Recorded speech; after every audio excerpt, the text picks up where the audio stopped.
of this amazing conference. Yay! First off, we have Shenli Tang. Just a reminder to everybody in this session, you have 12 minutes to speak, and I'll be right there, giving you 2 minutes time.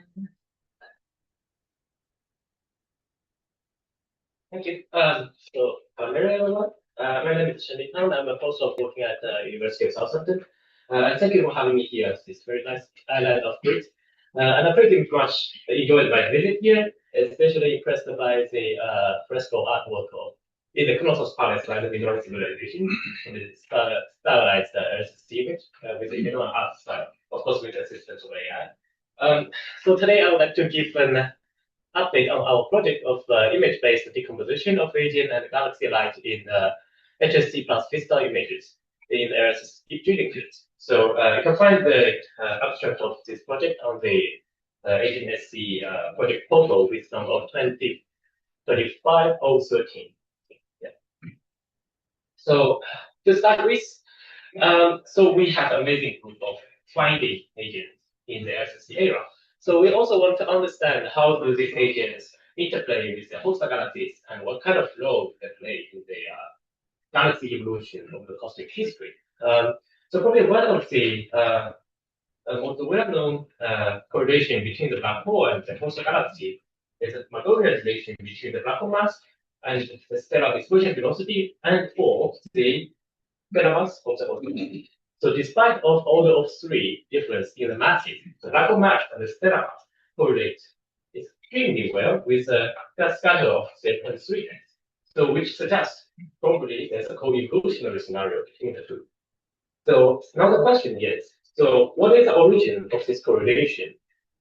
So to answer that question, as you heard from GE's talk yesterday, one of the approach is when we look at the early universe perished with us, and James Webb has enabled us to directly resolve the stellar emission of aging host galaxies. From that, we can estimate the stellar mass and study how this correlation look like back to the early universe. However, LSST is not going to be as deep as James Webb, so it is impossible to resolve the stellar emission of the specific quasars with LSST. But instead, automatically, another way we can do is we can look for dwarf agent host galaxies at low the universe, and taking advantage of the wide survey area of LSST. So basically, there are 2 main goals of this project. First is to measure stellar mass of agent host galaxies in LSST deep drilling fields. And second is based on those measurements, we would like to select dwarf agent host galaxy candidates and try to probe the origin of the co-evolutionary scenario. So I will start with the workflow of our project. So we will start with agent catalogs selected with any kind of method, can be spectroscopic, X-ray, variability, and then we will cross-match it with survey footprints. In this project, well, currently I am doing this with hyperspectrum and VISTA images, but you will also hear from Julia in the talk tomorrow, who is using actually the DP1 data from LSST. And then with that cross-match, we obtain agent images. And next, we perform 2D image analysis with Galactic. So basically, what it does is to fit the image of agent host galaxy with a combination of PSF and surgical profiles. Then it removes So basically, it removes the point source from the data and left us with the pure galaxy emission. And the taking the decomposed galaxy emission, we proceeded with SCD fitting using Segal. So we don't have to worry about contamination of agent emission in the step of the CD fitting. So that significantly reduces the degeneracies when we're doing this kind of analysis. And from that, we derive the stellar mass of these agent candidates. So that's a basic workflow of our project. And currently, we are looking at the XLM LSS field, which is one of the deep drilling fields of LSST, as you know. And the main feature is we have multi-wavelength data available from literature, which are especially important for both the agent selection and our image analysis. So in this field, here I'm listing the photometries, available photometries from literature, from X-ray, far UV, to optical, near infrared, middle infrared, far infrared. And in the work of Zhou et al., 2022, they've done a very nice job putting agent catalogs using different selection methods from these multi-wavelength data. So basically, they did 3 types of selection. One with X-ray, so the X-ray agents are selected as point source, X-ray point sources from Chen et al. 2018 paper, and IR agents, which are selected as those with IR to optical ratio access, following the criteria of this 3 paper. And finally, the SED agents. So for these agents, they basically compare the SED fitting results of all the candidates, well, all the sources in this field, with and without an agent template. So basically, the SED agents are selected as those that prefers an extra agent template to fit the SED. Then, for the purpose of our work, we trimmed these samples down to low resist at less than 1, so that we can resolve the stellar emission of the agent host galaxy with HSC and V-star. So here I'm showing the distribution of the original measurement of stellar mass and redshift from Zhou et al. 2022. So basically, they span from redshift 0 to 1, and the stellar mass from 10 to the 6 to 10 to the 12 solar mass. So in total, we take agent catalog selected with 3 different methods, in total 2,600 low-Z agent candidates in XM and LSST. So the image we're using, let me give a brief introduction of the service of HSC SSP. So this is a 5-year survey. It eventually runs for 7 years using hypersupermcam on the 8.2 meter super telescope. And the data of HSC images is actually reduced with a specified version of LSST pattern. And in this work, we are using the wide layer with a 5 sigma depth of around 26 magnitude in GR-5 bands. And the VISTA VISTA video is a 12 square degree survey in the near infrared ZYJH and phase band carried out with a VISTA infrared camera on the 4 meter VISTA telescope with a 5 sigma depth of around 24 magnitude in the near infrared bands. So it's complementary to what we have from the optical and what we will have from LSST. And also, as an in-kind contribution of the UK, led by my collaborators at the University of Southampton, we reprocess the VISTA images with the LSST pipeline. So it's we call it the LSST VISTA data fusion pipeline. So originally, the video data are processed with Cambridge Astronomical Survey Unit, CASU, and then from that processed video image, we put all of these things through the LSST pipeline. So basically, we have data products exactly the same as what we will have from LSST. So by doing this, we have uniform data products of 8 bands from optical to near infrared, all processed with LSST pipeline, some kind of specified version of LSST pipeline. So although we don't have LSST data to work on, but we have data from other telescopes, but processed in the similar fashion of LSST. So here I'm showing an example of 8-band image decomposition on one of the agent candidates. It's basically the same as I showed you in our workflow image. We do the image decomposition on all these 8 bands independently. So we don't have to assume any agent SEDs, because for the dwarf agents, we still not sure. Actually, we're still not sure about whether they have similar SEDs as the massive agents. So by doing this, the decomposition is only carried out based on the morphology, but without any assumption of the physics. So here I'm showing the main results of our stellar mass measurement. On the y-axis is our measurement with image decomposition plus SED fitting. On the x-axis is original measurement from Zhou et al. 2032 paper, which only applies SED decomposition on the photometry directly. And these data points are color-coded by the redshift. So basically, we reproduce the measurement of the original stellar mass measurement with the median offset of stellar mass equal to minus 0.22x and with a scatter of 0.28 dex. So the benefit of our method is we only get 8-band data, so which will be kind of the case of the wider area of the survey in the future. But the disadvantage is, of course, it's more computationally expensive. than the direct SED fitting on the photometry data. So we've noticed that there's a cluster of low-Z dwarf sources at the bottom left here. So there are around like 400 sources with stellar mass measurement less than 3 times 10 to the 9 solar mass in both our method and the original method. So what are they and how are they selected? So we split the samples into these 3 different selection methods.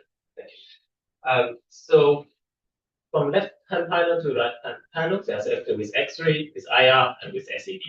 We find actually most of these dwarf agent host galaxy candidates are selected with the SED method. So just as a reminder, the SED agents are selected using the full range of photometry data from X-ray to far UV to far infrared. And by comparing the Bayesian information criteria statistic of SED fitting results with and without agent template. And for sources with different magnitudes, well, for the fainter sources, apply a more strict selection criterion, and for the white one, the blue one. So are they really agents? We don't know. But here I'm listing the selections that we've done to make it to the final dwarf agent host galaxy candidates we would like to provide. So starting with this agent selection methods, we have an original sample size of around 8,000 sources. We apply a redshift cut, which reduced it to 2,600, and we apply some quality cut of our fitting, and with a stellar mass cut, eventually we have like 354 initial dwarf candidates.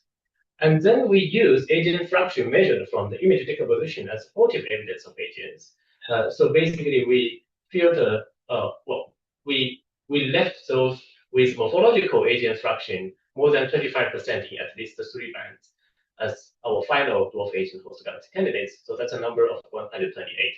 And at the right-hand panel, I'm showing how are they classified in the cutoff. So most of them are only classified by SED, but not with X-ray, not with IR, and also we cross-matched with the variability catalog in the same field, and none of them are classified by the variability. So finally, I would like to show the color image of this 128 dwarf agent host galaxy candidates. And on the left up corner of each subpanel, I'm showing the redshift and the selection method of these candidates. So basically, I would say they are mostly selected with SED and mostly at redshift of less than 0.3, and they are not selected by IR, not selected by X-ray, or by variability, but they show some kind of agent features in their SED shape, and they show some level of point source features in their morphology in those 8 bands. Okay, so finally, I put this as my conclusion. So we performed image-based decomposition of 2,600 redshift less than 1 agent candidates, and we reproduced the stellar mass of these agents with offset of minus 0.22x from the original SED measurements. And we found this kind of SED-selected agents might be an interesting candidate for dwarf agent candidates. Thank you.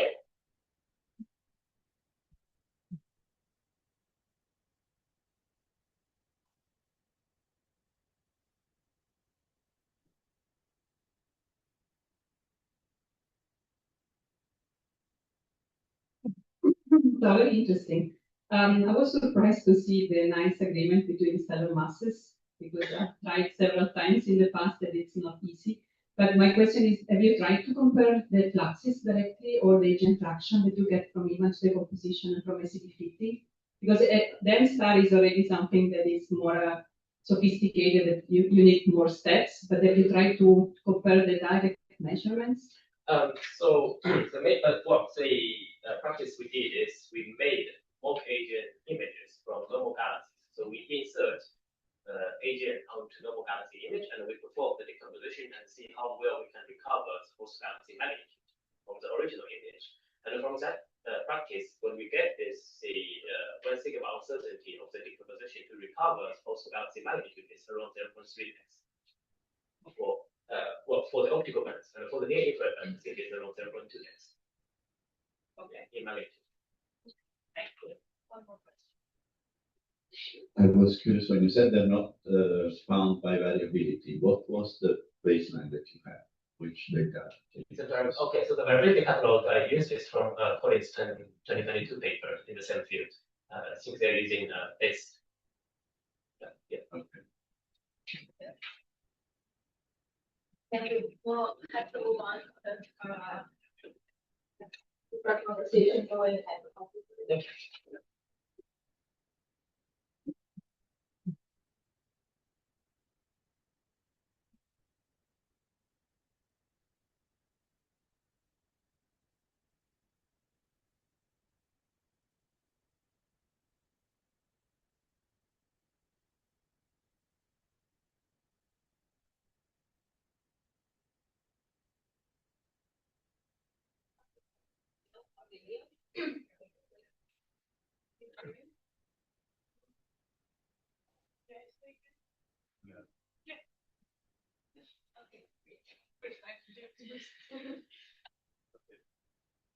Hello, I'm giving this talk to present the intent contribution time zones on the deep drilling fields. I've already gave this talk to the science collaboration, so I'll repeat with some updates, but it's always better to give it in person and about that. So the time zones focuses on the deep drilling fields in the LSST footprints. And it was based on the fact that BST had archival observation on some of these deep drilling fields dating back to 2011. And so we decided to collect all of these, homogenize, and add new observation until LSST starts. So this was the footprints of the previous data, and I'm showing this to show that the data coverage would be heterogeneous in the years, because the old data had this type of coverage. And we expanded it, including the XMM-LSS and expanding the Cosmos and continuing it down. So how does it look in time? It looks like this. So the red line shows you when we started the actual active campaign to target the field, and before is what was in the archives, and then all this one after red line are the new observation that we are acquiring. So what we are getting now, and it's an effort we've been doing for a couple of years, we're getting observation about 2 epochs per month into bands. The cadence is a bit erratic because it depends on how much time we have available on the telescope, competing with other programs, including other kinds. This is an example of the images that you get, the quality. The observation were planned to go on until the beginning of 2026. Now we stand at the beginning of LSST because we ask more time to keep targeting the field, hoping that we can cross-calibrate the light curve with LSST and anchor that on the LSST for 3. And the data reduction is done that we would like to have a 5% uncertainty in cross-calibration of the light curve. And by this, what I mean is that when you compare each epoch with the reference one that you choose as a template, you have this diagram between 16 and 21 magnitude. The scatter here is less than 5%. That's our quality threshold. Of course, if you go deeper, you will have larger scatter because that's the photometric form of the data. Just hitting was something. So this is an example of what you get. You get for every single epoch, you get a 0-point offset that includes both calibration uncertainties, but also here there are PSF variations. So in this way, you're correcting for the PSF within the aperture that you're using to measure for photometry. And the error bars tell you when the epoch is good or when the epoch has a high uncertainty. So we go back and try to see if we can fix the image or there is a better data reduction with that. So what we are sharing now, we are sharing the single epoch images, including now weight maps and stacks for a number of epochs. We are sharing for each epoch quality diagrams. So the diagnostic plot of this kind that you can open for each epoch if you have doubts, and also a spatially resolved version so that you can check if there are peculiar regions in the image in which you have artifacts to maybe to affect CCD, the calibration offset, illumination direction, and so on. And then we're starting to release light curves that had large gaps because the campaign was not uniform, but you can see clearly the variability on long time scales. The first result that I already showed last time is, for instance, the Cosmos field had many results published by the Metra in the year, so they're already paper out, there are catalogs that we can distribute. And the CDFs instead was partly studied, but not in a uniform way. So now we're making a uniform catalog of everything. Marta Hadovich is working on that. Hopefully the paper is almost ready, so we hope to circulate in the next month or two to the collaboration. And this is an example of the cross-match with the X-ray catalog of Niel's group. And here it shows that with the infrared diagnostic, how the object that you detect by variability in all three bands, so this most conservative sample that you can choose, fall in the AGN wedge that lays it down the AGN wedge. So you detect AGN specifically. And you can relax the constraint, having variability on a couple of bands, and then get larger samples with a bit more contamination. So just we did a fast example. As Paolo was showing the first day, even we tried to cross-match some of the variable object with the DP1. So this is very fast exercise. You get light curves with a bunch of points. I'm not sure how much I believe the error bars at this stage, but you can look back clearly. The DP1 is a very short time scale of months. So and we encounter exactly the same problem in the sense that when you do force photometry, it seems fine. When you do difference imaging, you get a lot of negative points. So we have to understand how to address that properly. But then you can take, for instance, these 4 objects and go back to PST images, and you can look at the light curves, and then you could see that, for instance, these 2 have very nice declining trend. This probably supernovae, or while others have upward trends or erratic trends, and these are all objects that are confirmed by variability on the long time scale. So I encourage everybody that has favorite object to that falls in this field that maybe we may already have. And this is another example taking using the nice result that Andrea showed us yesterday. This is their source that she showed, which they find a possibly periodic signal with using P1 with a short time scale. So we went to the PST images and we extracted a snapshot for every epoch, and we extracted a light curve that spans about 5 months. And in our data, it's pretty much constant, although we have not done any formal analysis so far, so it's not in support or against the model, but it's just to show that you can go back, we get the data, and we can see, we can fold them in the analysis to see that and so on. Clearly, these data were, they date years back, and so almost a decade, so we don't know if the behavior was consistent or not at the time. But the main point that I want to make here is that if you look, these are the snapshot of every epoch of the same object, and this is a DP1 image. So you can see that the depth and the image quality is pretty similar BST to what we're getting with LSST, although this was a commissioned data. So pretty much we're consistent with what will come out of LSST. And so we released in 2025 a first data release, which included only the first 5 years and only the images. In May, we released DR2. So now we added weight maps and stacks for the first 11 years of Cosmos CDFs. So all the images are there for the first part. We now have single visit catalogs, better region mask, and extracted configuration files. So everybody can go and read the analysis they want if they like our catalogs and their way.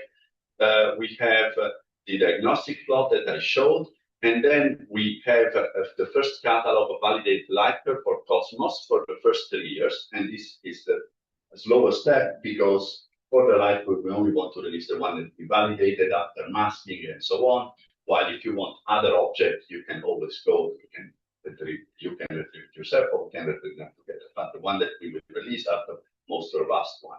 So of course, now we hope that in 2026, now we will extend to the first 11 year of Cosmos and all the CDFs up to 2016. And the next data release will be including all the new data that we've collected. I want to show that to simplify life to people, I don't know if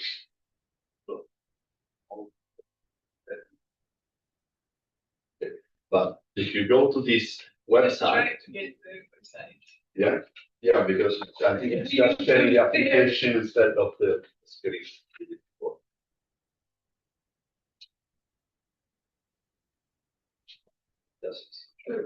I need to share screen.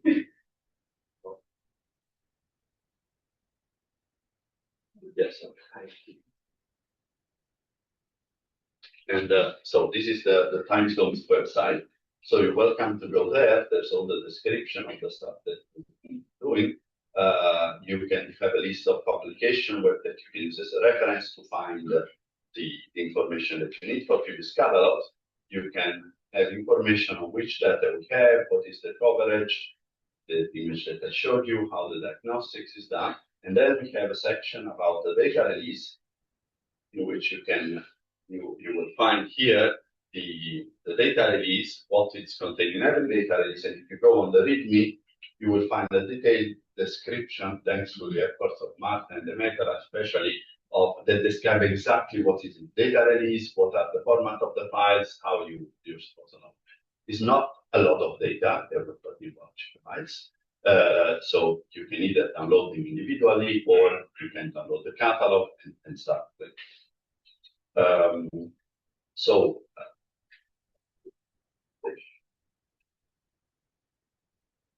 Yes. So how do you access the data? Unfortunately, they're protected behind the firewall. They're both on us or at the ad hoc data center, so you have to ask for that access. But you fill a form, you request the access, and then you can download what you want.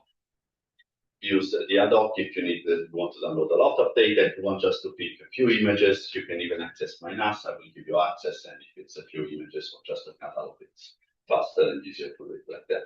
The idea in the future is to want to propagate this through brokers or DAX or find an easy way to access directly from a data platform. So there are a few challenges because the new data have some problem in the data reduction because of issue with the growing new pipeline, and we're trying to solve them. But at the same time, we're also pursuing an independent reduction pipeline that it's running, and we're now doing comparison of the quality of the pipeline to decide which one we can use. So we can also have backup option in case there's still some problem with the Astrowise pipeline. And finally, I told you that this paper is coming out soon, so you have the list of variable sources in the channel south. The Cosmos is already published by Demeter. And so my conclusion here, I just want to tell you that if you need a better way to exploit the data or you need help, just contact us, or if you have ideas, we will try to, in the future, to have better ways for you to use this data. Thank you. Thank you very much.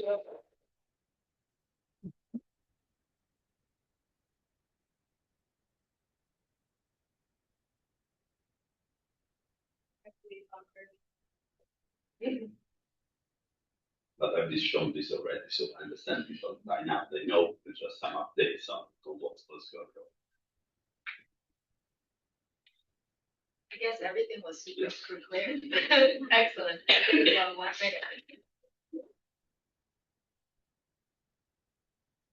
So then we have the one view.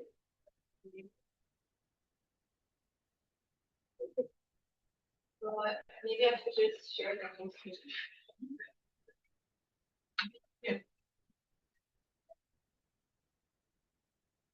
Does this work? Only the later. we used to have one from someone. Okay, no problem.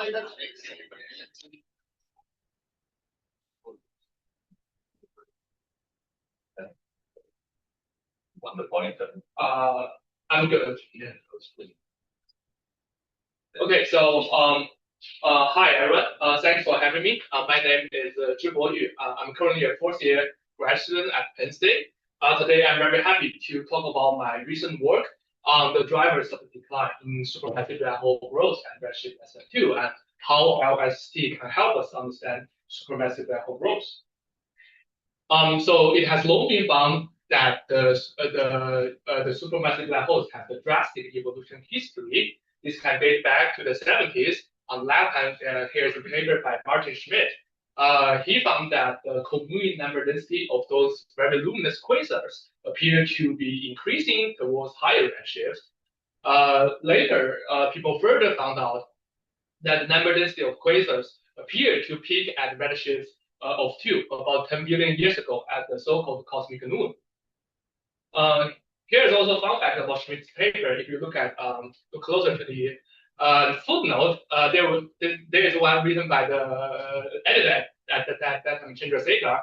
The Astrophysical Journal has up till now not recognized the term quasar, and it regrets that it must now concede. Dr. Schmidt feels that with his precise definition, the term can no longer be ignored. So basically, in this paper, it is the first time that the term quasar appeared in the Astrophysical Journal. And here is a more modern version of this decline in supermassive black hole growth. So this is traced by the so-called supermassive black hole accretion rate density, or rho BHAR, which basically describes the total accretion power per commune volume, as shown as the colored lines on this figure. You can also see the black lines, which traces the cosmic star formation rate density, which traces closely with the cosmic black hole accretion density.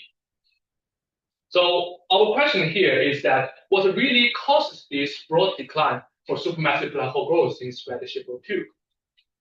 The way we attack this problem is quite intuitive. We just decompose the quantities that contribute to rho BHAR and see which one has the greatest impact. For example, we decompose rho BHAR into 3 redshift dependent components. The first is the typical element ratio, and here is the typical supermassive black hole mass. And these last 2 terms plus some constant just tell us what is the typical black hole accretion rate per AGN. And in order to connect this typical black hole accretion rate with the rho BHAR, we also introduce this so-called effective AGN number density, as if all AGNs are accreting at this typical black hole accretion rate. This quantity basically tells us what is the number density of AGNs that actually could contribute to most of the black hole accretion density. And I need to note that this effective AGN number density might be different from the true AGN number density, and I will show that later. We will just quantify these 3 quantities along with the rho BHAR at different redshifts and see which one has the greatest impact. And the evolution of these 3 quantities could also correspond to 3 different physical scenarios. For example, the broad decline in rho BHAR could be due to a shift of activity to lower black hole mass while keeping the typical element ratio roughly similar. Or this could be due to the reduction in the typical element ratio at the same black hole mass, or it's just simply could be due to the reduction in the number of AGNs. With LSST, we can potentially just directly probe the evolution history of some of the parameters. For example, with LSST's high cadence multi-band coverage, we could apply this continued reverberation mapping technique to directly measure the black hole mass. Or with the variability measurement, we could have some understanding about how the typical element ratio evolves. And our study here acts as a first step for such a LSST type of project. The way we trace the black hole accretion history is by using X-rays, because the X-rays are known to provide the cleanest AGN sample. Here I show an example of a local AGN. In the optical band, you can see all kinds of complex structures, but in the X-ray band, you can only see the central growing supermassive black holes. What uniquely enables our work is that we derive this so-called P lambda distribution which basically tells you what's the probability distribution of the angular ratio for a galaxy with a given stellar mass and redshifts. With some simple integration, you would be able to obtain the typical the black migration rate at a given redshift, host galaxy stellar mass, and in an angular ratio beam. The way we obtain that is that we use a suite of actual galactic X-ray surveys. This includes, for example, the Candles fields, which has the deepest X-ray coverage to date, but it only covers a relatively small area. So apart from Candles, we also include the LSST deep drilling fields, which covers the X-ray coverage, although it is shallower in those fields, but it covers much wider area. We also include the DDFs, which gives about like 60 square degree coverage, but it is only scanned by Rosita for about like 3 kiloseconds. This survey is like a validated design for the Candles field. We will be able to probe those faint AGNs at higher redshift. For those surveys, like in the DDFs and the EFS, we would be able to have a larger search volume. Also, we chose these fields not only because they are X-ray coverage, but also because they have a good multi-band coverage, so we can reliably obtain their host galaxy properties like stellar mass and star formation rate. In total, we have around 8,000 X-ray AGNs and 1.3 million galaxies fed into our analysis pipelines. And one thing I want to stress is that since our work mostly focuses on redshift less than 2, the type constraints is mostly achieved by the wide LSST deep drilling fields and EFS. Here are just some summary of our results. With this P lambda distribution, we would be able to directly obtain rho BGR by some integration. Here I show the results for all of our AGNs that we probed. We can clearly see the peak at around redshift 2. But what's more, we can also look at the rho BGR evolution in different angular ratio beams. And the red, the yellow, the blue represents different angular ratio beams, and the blue one is the highest one. If you look at higher redshift, you will see that those high angular ratio AGN, they typically contribute to most of the rho BGR. But if you go to lower redshift, you can see the contribution has gradually shifted to low angular ratio sources. And just by this flow, you will be able to see that the typical angular ratio must have decreased a lot from redshift 2 to redshift 0.2. And on the bottom panel, we show the ratio between the high angular, the contribution, the ratio, the contribution of the high angular ratio sources to the low angular ratio sources. And on this panel, we show the evolution of the typical angular ratio and typical black hole mass in different redshift regions. From redshift 2 to redshift 0.2, you will see that the typical angular ratio has decreased by about 1.3x, but the typical black hole mass only decreased by about 0.2x. So far, we have obtained information for these 3 quantities. We will just need to use the equation above to obtain evolution for this effective AGN number density. Before that, I will first show here is the true AGN number density, which is also obtained by this P lambda distribution. Basically, it represents how many AGNs we find by just counting them. And here is the effective AGN number density obtained with the equation above. You will see that the trend for the true AGN number density is different from the effective AGN number density. I will explain later for example for the redshift being at redshift 2. At the redshift 2, on the left panel, you can see the typical angular ratio is about 0.1 to 1. So basically, only those yes. So basically, by our definition, most of the black hole aggregation is contributed by AGNs in those angular ratio beams. So if you look at the right panel, then the effective AGN number density would just be quite similar to those yellow beams. although the red colors, they constitute most of the AGN number density, but those low energy sources, they do not contribute a lot to the total low BHAR. So basically, not all agents contribute significantly to low BHAR. And from our analysis above, we can just directly conclude that the decline in the supermassive black hole growth at ratio less than 2 is mainly caused by decline in the typical adenine ratio. And at this stage, you may wonder what really causes decline in the typical adenine ratio. We guess that it's probably due to the decreasing cold gas fraction, which the evolution history of it also closely traces the cosmic black hole aggregation density. So future surveys in the LSST deep drilling field has good perspective advancing this study. For example, Rubin, as I mentioned before, its multi-band coverage and high cadence could help us directly constrain some of the evolution history for some parameters. And for example, Roman Nuclei can give us very near infrared coverage and also high resolution images. So we can also look at the contribution for the decline.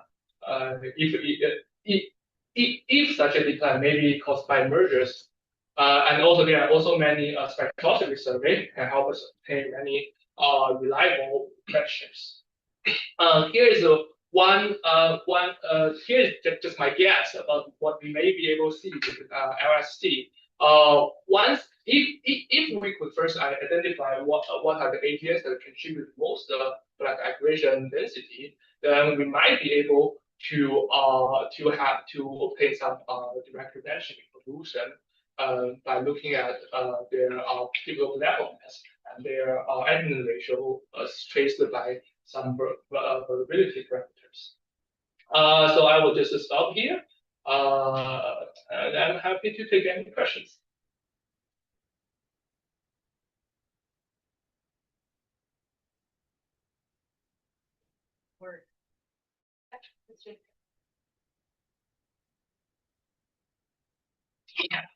Thanks a lot. Exactly, very interesting.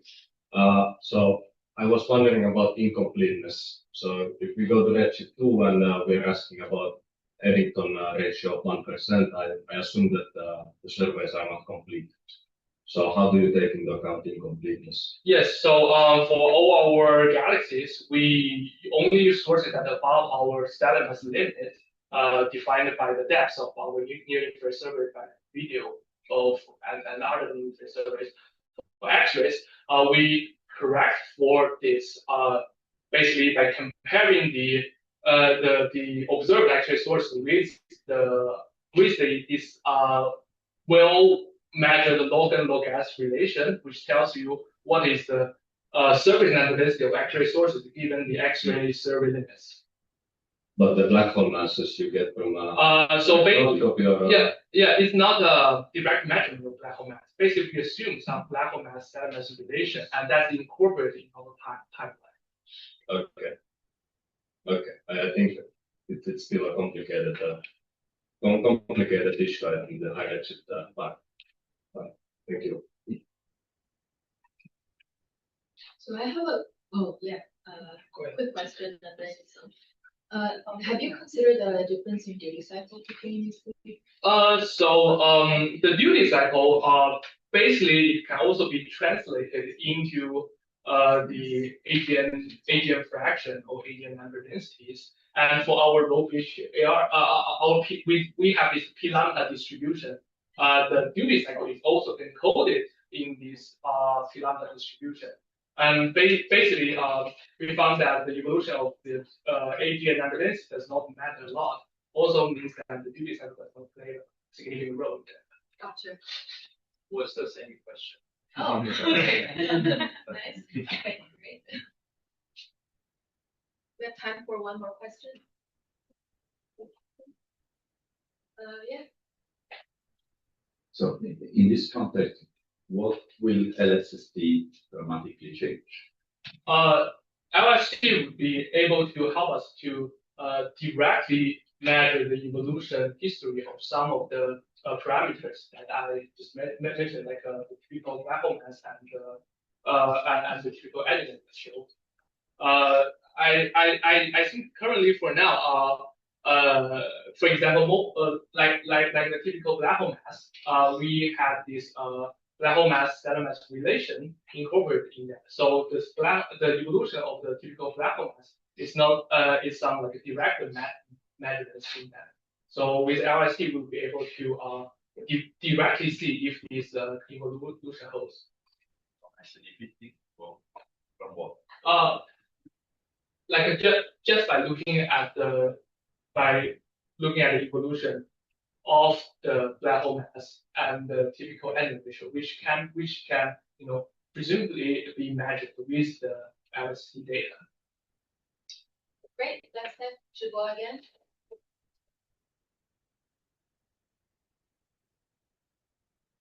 Next up, we have Shivanshi Temple.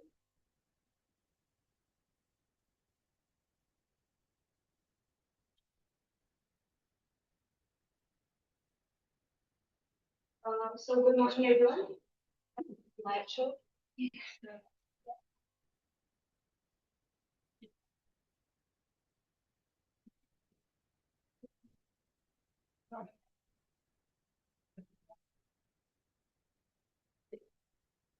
Alright, so good morning everyone. I'm Shenli Pandey, and very recently I have joined Professor Bosena Studies Group in CFT Warsaw as research assistant. Soon to be a postdoc when I will defend my PhD thesis next month. So mostly I will be talking about a brief overview about this in-kind contribution, which aims at constraining the Hubble constant with continuum time delays and how it synergizes with the LSST AGN upcoming data. The team also involves Amit, Swayam, Vikram, and Raj in San Francisco. So with that, I will start off with a very brief introduction of active galactic nuclei. So they are the most luminous and energetic persistent objects in the universe, and they are powered by accretion onto the massive black holes that are present at the very center. They give out abundant amount of energy in the entire electromagnetic regime, and their flux variability goes with days, months, and years. So to study these agents, we need to resolve the central engine, which requires micro arcsecond of resolution, which is definitely very challenging even with interferometry. So we try to replace the spatial resolution requirement with time resolution, and here's why reverberation mapping comes into picture. So as part one of this project, we try to get the time lapse with reverberation mapping. So RM just infers the size and structure of the agent components by observing the impact of continuum radiation coming from the center to the different components. So if we assume a lamppost model and the corona gives out X-ray radiation in every direction, it irradiates the surrounding medium. And these high energy radiation will be reprocessed by accretion disk in terms of UV and optical regime, and then it sort of reverberates to BLR and dusty torus. So as light takes time from the central engine to going to different components, the components will react after some time delay, and that will also help us infer the size of each components. Here we are more focused on the accretion disk sizes, so we will aim on continuum reverberation mapping to get the continuum time delays. So we assume a very standard simplified Shapiro-Sunayev model for accretion disk, which gives a very nice power law relation between time lag with respect to wavelength. Although the problem here is that we have observed that the contemporary monitoring such as SWIFT and many other services, they have revealed that the observed lags are around 3 to 6 times larger than what we perceive from this relation. The only solution to is that maybe these continuum lags are contaminated by diffuse continuum in BLR emission lines. So we need to understand that how these BLR forms and what are the properties of it. So I would like you to hold on to this thought, and I will quickly jump to the part 2 of the project, which is using these time delays to constrain the cosmology. So we try to use AGNs as independent distance estimators, as they are more persistent in the universe to longer amount of time, and so they span higher redshift, that is even greater than 7. The idea was tossed up in 1999 by Collier et al., who gives a Hubble constant measurement by using continuum time delays. Also used by Galactic 2007. They reported Hubble constant of this value, which is by using time delays of NGC 5548, which is not very appropriate, but at that time we had a very less knowledge of physical origin of different components of agents. So as an effort, we have tried to do a long AGN monitoring, which is called HALO. So here we try to consider the Hubble constant by using light spectrum and SCD modeling by understanding the physical origin of intermittent time delays within the accretion disk. The main objective is to measure the absolute luminosity here. So as I said earlier, that accretion disk is already we are assumed to be a simplified version. The another thing that we need to know is about the properties of the VLR. So about this, Charisi and Heraklion in 2011 suggested this idea that the dust of condensation in the atmosphere of AGN must be the origin of the VLR.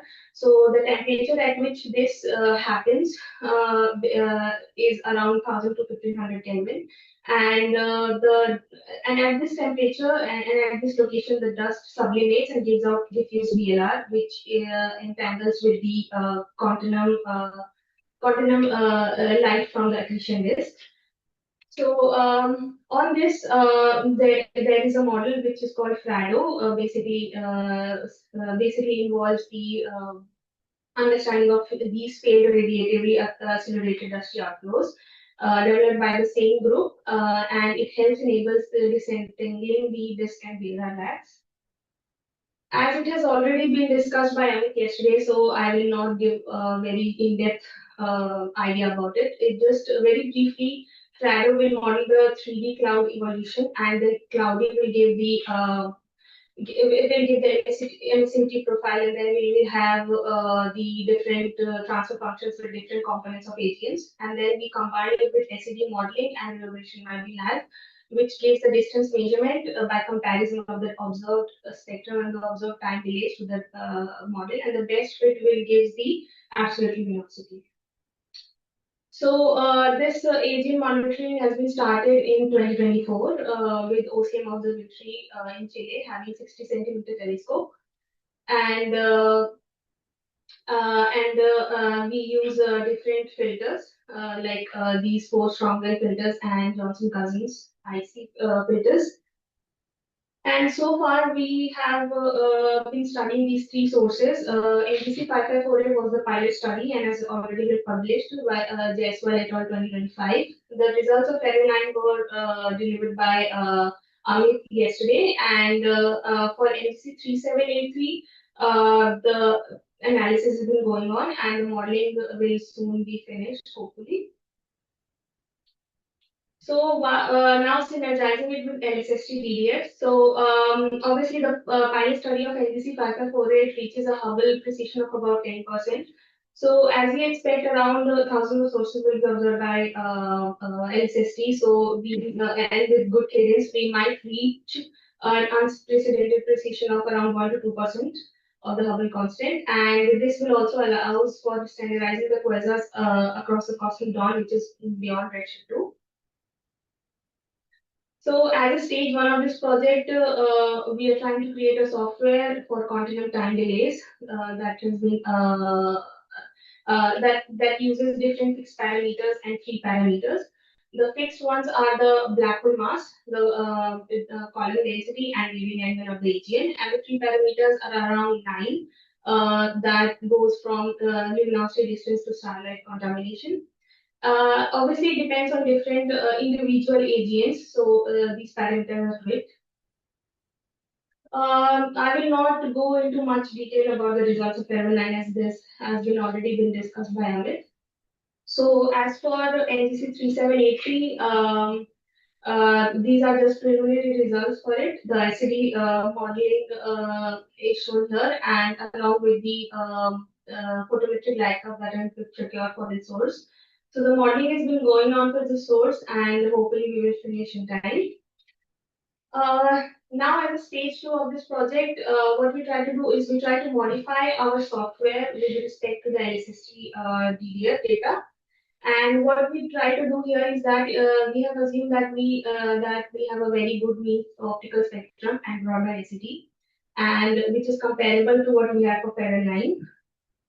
So we keep all the three parameters that we had in the software, and now the change is that there will be number of major time delays will be much lower because we have around 6 filters in LSST. So to replicate the idea, what we have tried to do is we took the spectral data of level 9, but instead of all time delay measurement, we take only 5 and 3, that is 3 from the SIFT. One is a Y stronger filter, and another is IC Johnson Cousins.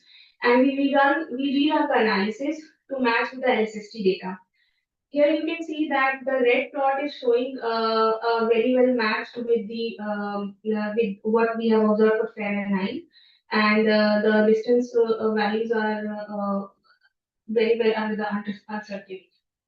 Another thing that I would like to point, which is the last thing, is as you can see from the plot here in left by Netzer, below 2200 angstrom in the rest frame, the VLR diffuse continuum contribution drops very significantly. So if you target this regime, it eliminates the systematic inflation of the time lag caused by VLR diffuse or VLR pollution. So since as we aim that the LSST will definitely observe around hundreds of quasars per DDF, so it actually eliminates the VLR complex modeling, and we can just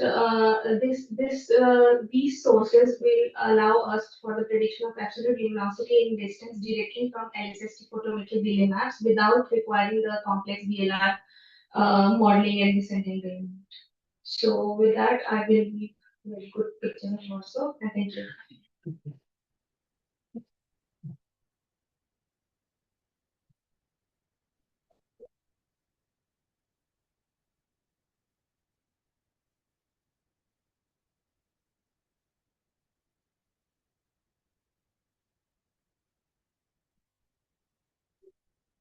Thank you.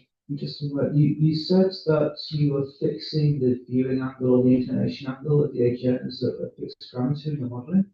I was wondering how sure are you what the right, what's the uncertainty on that measurement, and how have you arrived at that number, and what would happen if you let that vary at all in the results? Okay, so I just started this work, so probably Amit can answer much better in that sense. Yes, we consider inclination angle as fixed parameter, and this inclination angle is obtained from extensity fitting or LSST fitting.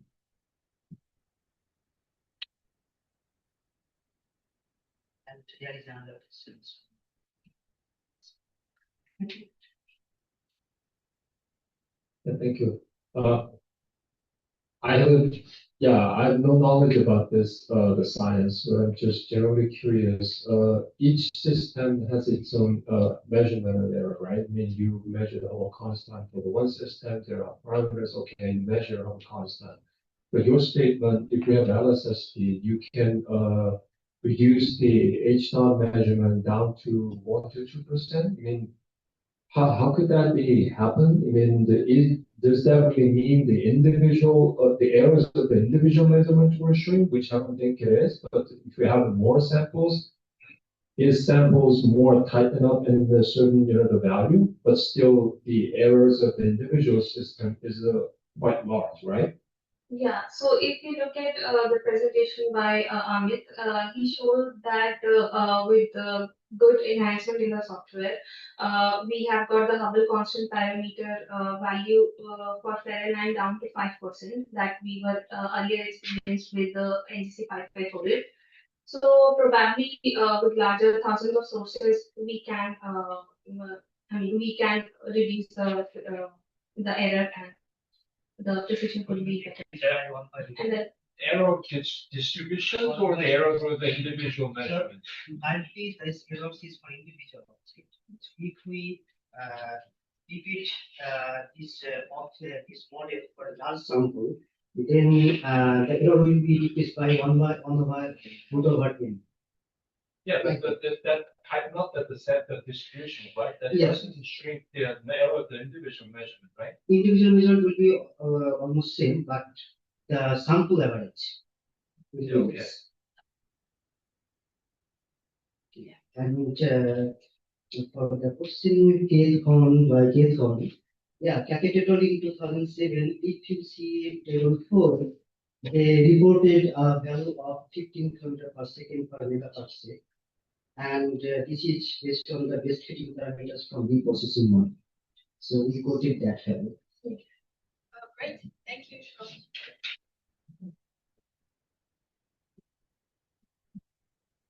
The last part of the extension, we have our own.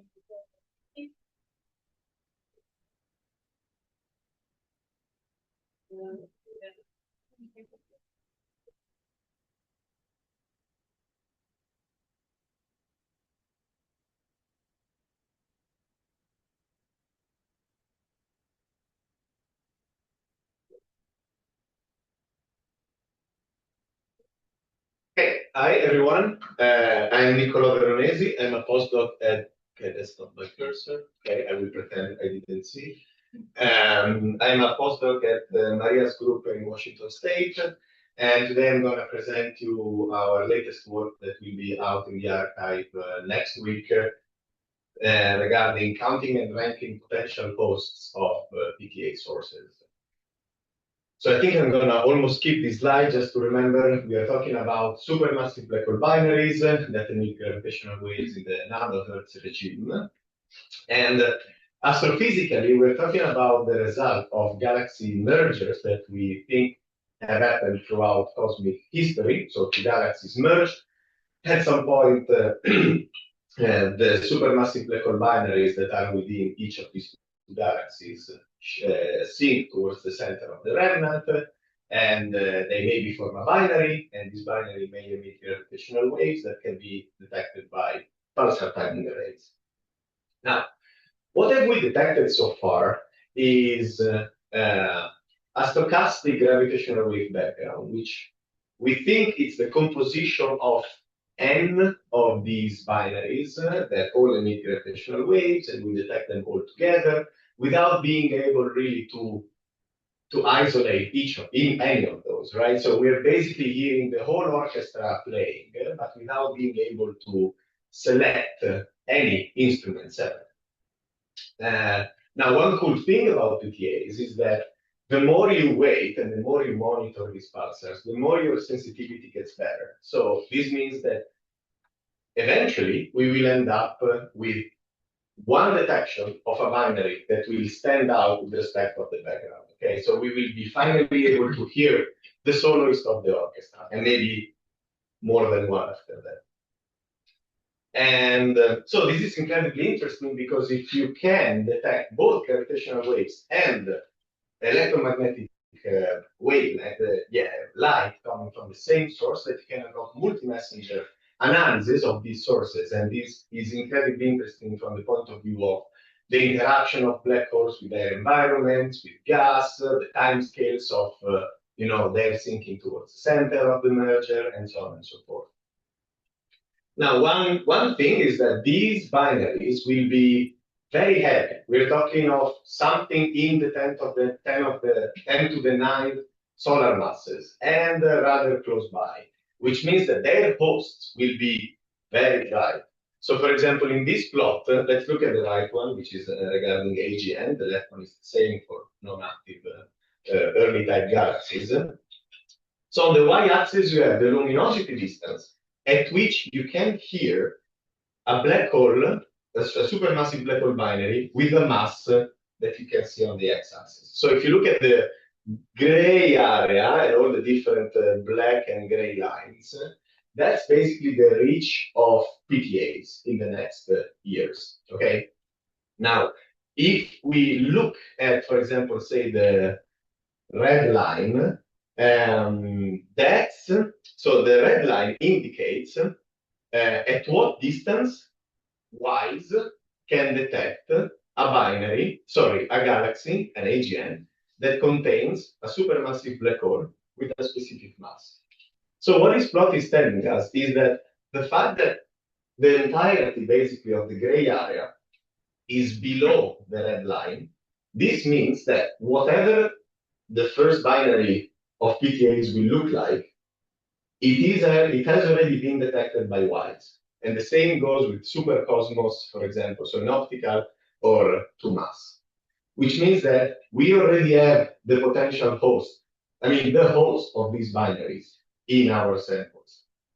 It already has a name and everything. The challenge is that when we will resolve a binary on top of the background, we will be able to associate to this binary a 90% credibility level localization area in the sky of about some hundreds of square degrees. Okay, so for example, this is from the paper that I was referring to. From now on, everything that is in blue is what PTAs will be able to do in the next 5 years. Whatever is in orange is whatever PTAs will be able to do in 10 years. Anyway, what I wanted to say is that the median localization area in 10 years will be of 400 of square degrees. So if we take all sky catalogs of early type galaxies and AGN, and you cross-match this localization area of the gravitational waves with these catalogs, you obtain that within the localization areas of these binaries, you have more or less 200,000 early type galaxies and 40,000 AGN. There are a lot of galaxies in the universe. So the thing that we have to do is, among all of these, find and catch the one that actually hosts the binary. Okay, this is what we aim to do. It's incredibly challenging. And of course, ideally, you would like to take spectra, light curves for all of these objects in order to find the smoking gun signatures of binary presence. However, it's very difficult to do with these big numbers. So one very important thing to do to prepare for the detection of this gravitational wave, for the resolution in gravitational waves of this first binary, is to pre-select the galaxies that the hosts, whether they are early type galaxies or AGN, that we like the most. And here I give you an example of this. So in this case, you have a binary that is located where the black cross is, and each marker, either blue or orange, is an AGN that is within the 90%, each marker as in each very small dot per that, is an AGN that is within the 90% credibility level localization area of the gravitational wave detection. What you can do, what we did, is to assign to each of these objects a score depending on where they are within the localization area and how well their magnitude, in this case in the W1 band, matches the expectations from the gravitational wave detection. And we can rank this. So our host score, this is my cursor, so I can move it. Our host score is, which we call H. You see, you see H AGN on the bottom and H early type galaxy on the top. So we keep these things separate.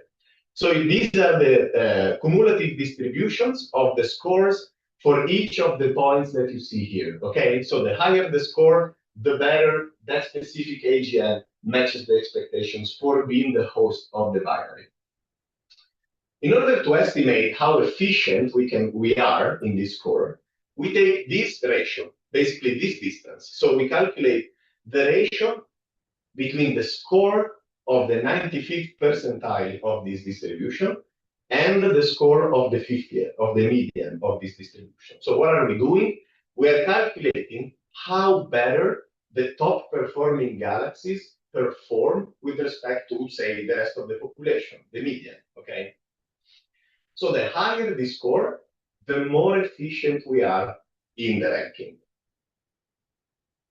So we do this for every one of the binaries that we are able to localize. And we plot the distributions of these efficiency estimates of the scores that we call E99, 95, 50, because it's E for efficiency, and 95 to 50 because that's the ratio that we take. And what you can see here, one very interesting thing is that for early type galaxies, the efficiency is basically 3 times the one that we have for AGN. So we are very much, we are more able to select, to rank early type galaxies with respect to AGN. However, this has nothing to do with the nature of the host. It's not that it's because it's an AGN or because it's an early type galaxy. It's because of the information that we have. Because for early type galaxies, as a input information in the ranking, we use sky position of the source, of the potential host, supermassive black hole mass estimated from infrared magnitude, and redshift. While for AGN, the last 2 things are merged in the apparent magnitude in W1 band. So we are using less information, okay? And this drives down the efficiency compared to the early type case. So what would be amazing for being able to more efficiently select. So again, our goal is to make the pre-selection of these galaxies the best we can. So then we can maybe follow up the top performing ones with light curves, broadline region Doppler shifts, specific kinematic features, whatever you want, to then detect the best smoking gun signatures and find your EM counterpart of the gravitational. In order to do so, we need very large catalogs, and by large I mean in sky coverage, with uniform information regarding any type of information you can bring, because then we will be able to connect this information, this observable, to gravitational wave, to the posteriors that we obtain from the gravitational wave measurements, and we can do this ranking the most efficient possible. And this is all from me. Thank you very much. I'll take any question.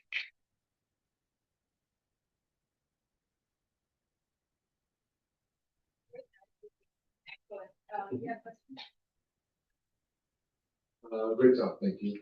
How do you decide whether a given AGN's apparent magnitude matches the expected CW effect?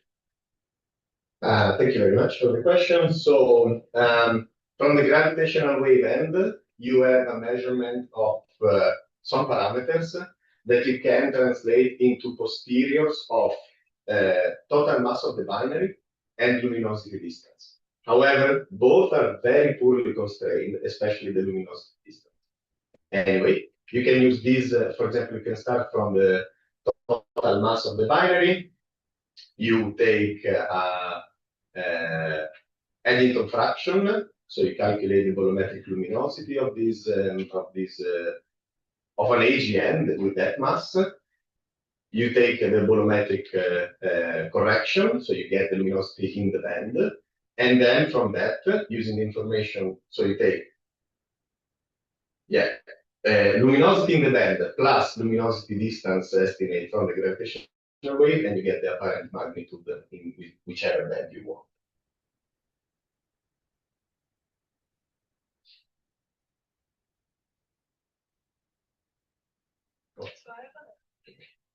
My question.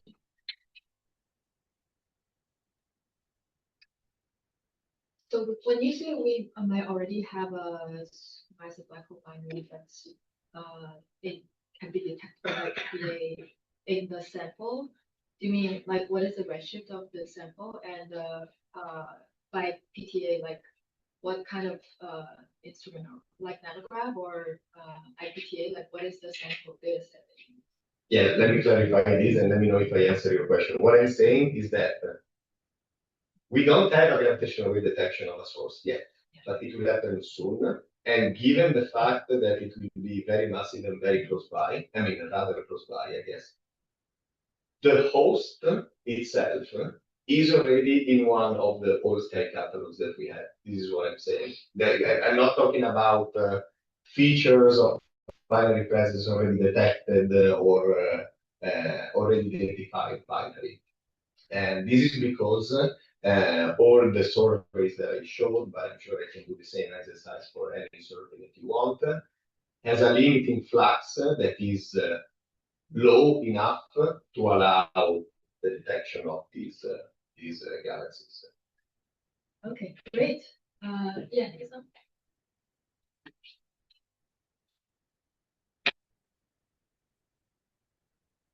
Thank you. I know this is important, the task, but it's all based on the luminosity, basically, right? For the host galaxy brightness. Yeah. But more physically, I mean, I'm just curious. I mean, if the two black holes are actually in the galaxy, right? I mean, they're going to be in the states like the galaxies emerge, right? In the end, the two black holes add together in the center. Mm-hmm. Usually, when people talk about the post-merger, for example, I mean, there would be the candidate we might expect to see some binary inside of it. I mean, the elliptical galaxies, of course, I mean, it's a pretty regular. I mean, already could be things already merged in an elliptical galaxy, for example. I'm not saying this is really the case, but what would be is it really necessarily the best strategy? I'm thinking, say, based on luminosity, you're ranking the galaxies, because there are so many samples and the score distribution is pretty smooth and nice. And how do you practically, I'm wondering the success rate, for example, right? You have an event based on the rank race, go to the host galaxy, try to see something. Do you think it's the other information, for example, like the galaxy morphology is important, or do you think it's pretty relevant for your perspective? Thank you very much. This has given me a lot to think about. But I think that, as I was saying in the conclusion, basically any information that you can add to this ranking is useful. What we have used so far is fluxes, apparent magnitudes, basically, because it's an observable that you have for every galaxy that you have detected. And so we want this method to be very democratic, as in we want to use observables that we have for the largest amount of galaxies possible. So we are able to take all of them into consideration. Now, regarding morphology, then yes, like if we can have access to a nice catalog of early type galaxies and their estimates of the stellar mass profile and everything and so on and so forth, and we have that for a lot of galaxies, then yes, it can be absolutely taken into consideration at this stage of the process, or maybe even in the next one. Like you rank them with luminosity, and then you can check, for example, the top performing ones. For how many of those do I have better information regarding their morphology or their light curves and so on? Did this answer your question? Yeah, I mean, the Rubin is all nearby, then the Rubin is, pretty much you will get the, complete information with morphology. But the question is how we're going to integrate that information. Yeah, this will require some testing, especially by simulating, like we will actually put the binary, simulate the binary in one of the galaxies, and we can check how well this galaxy ranks in this system. And this will enable us to test whether this extra information is more efficient if we use it at this stage of the process or in the following one, after this ranking has been done. Thank you so much. Yeah, excellent discussions, but unfortunately we have to go outside and enjoy the sun.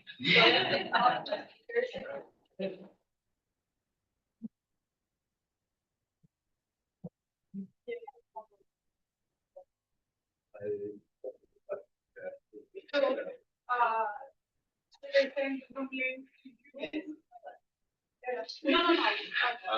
Is going to talk about searching for massive black hole binary candidates with Rubin. So take it away.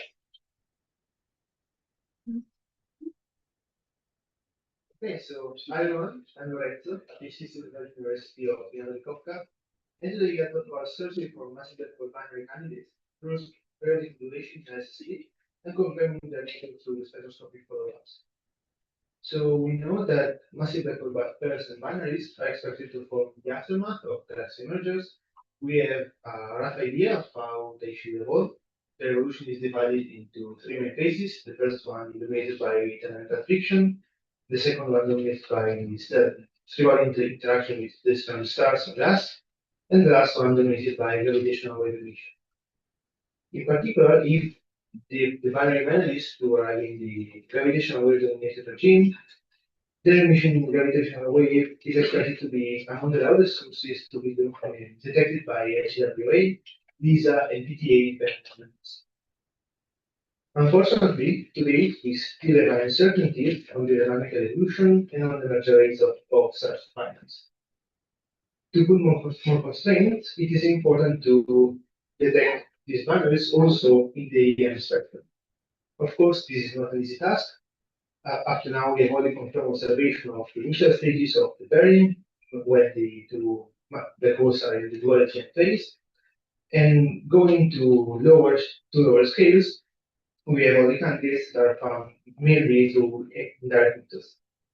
So in this slide, I tried to do a summary of some of the signature that we have. So as you can see, depending on the period or on the separation, we have some signatures that have to do with continuum variability, or periodicity detection, or searching for chirping signals in the light curves.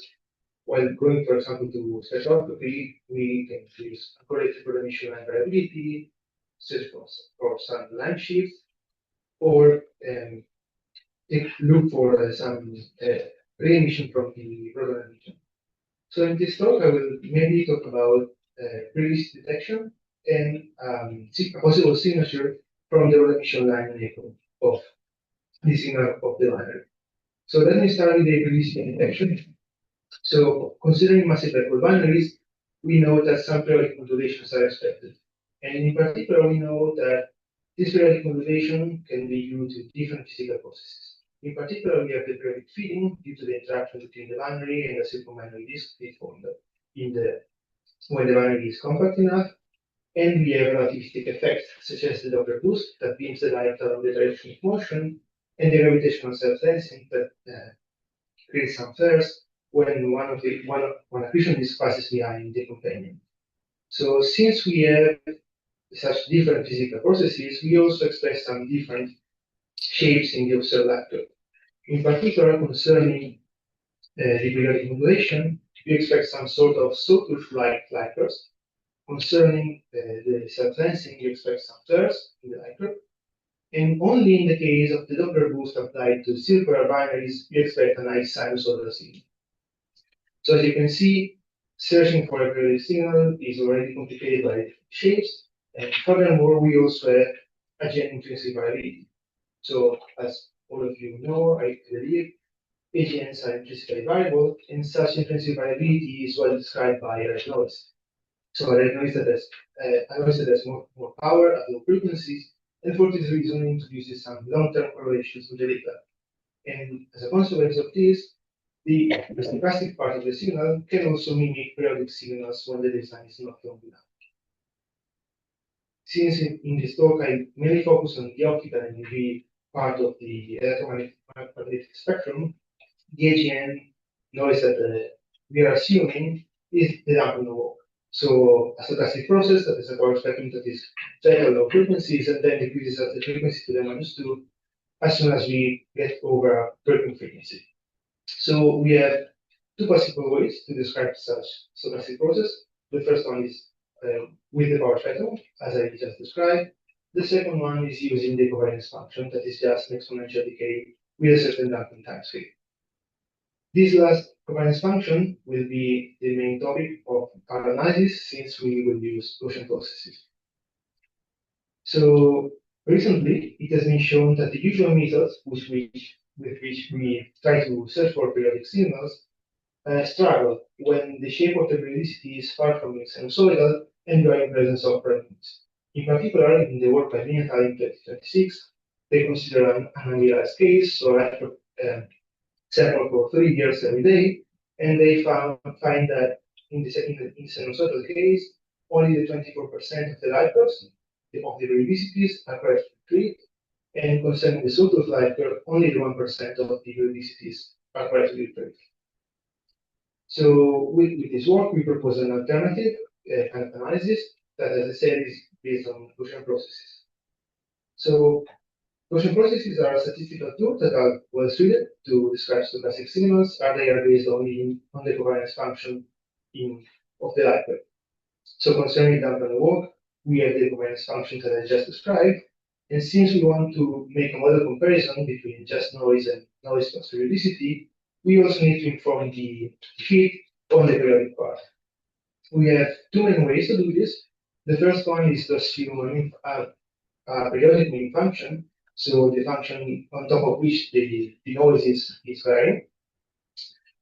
But assuming a mean function implies that we know the exact shape of the periodicity here before. As I said before, this is not always the case, as the phenomenology is quite rich. So to proceed, we assume to inform the model by giving as an input also a covariance function that contains a periodic term. In the literature, this has already been done, and usually people use a covariance function that is proportional to the cosine, But as you can see from the plots, this is basically has the main difficulties as the term scale. So it can retrieve the correct periodicities both in the sinusoidal and the sawtooth case, but as you can see, the shape of the sawtooth case is completely wrong. And doing a Bayesian model comparison, having a different shape would imply a lower evidence, and for this reason, we would expect a lower number of detected periodicities.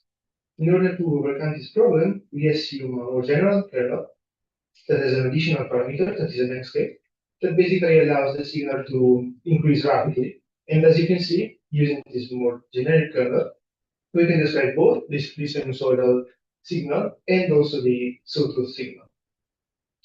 So with the Gaussian processes, we can actually compute the IQ of the data, and with an SST sampler, we can compute the evidence of the models, meaning the pure noise and the noise plus periodic kernel. And taking the ratio between the evidences, we can compute the bias factor, and with the bias factor, try to understand which model is preferred by the data. So what we do in this work is to use the same light curves that were used in the Niel paper and compare the results. So here we assume a bias factor threshold that allows for the same number of false positive that was retrieved in the Niel. And as you can see, considering an idealized case, we retrieve around the 53% for the sinusoidal case and 58% for the sawtooth case against the 24 and 1% in the work by Niel.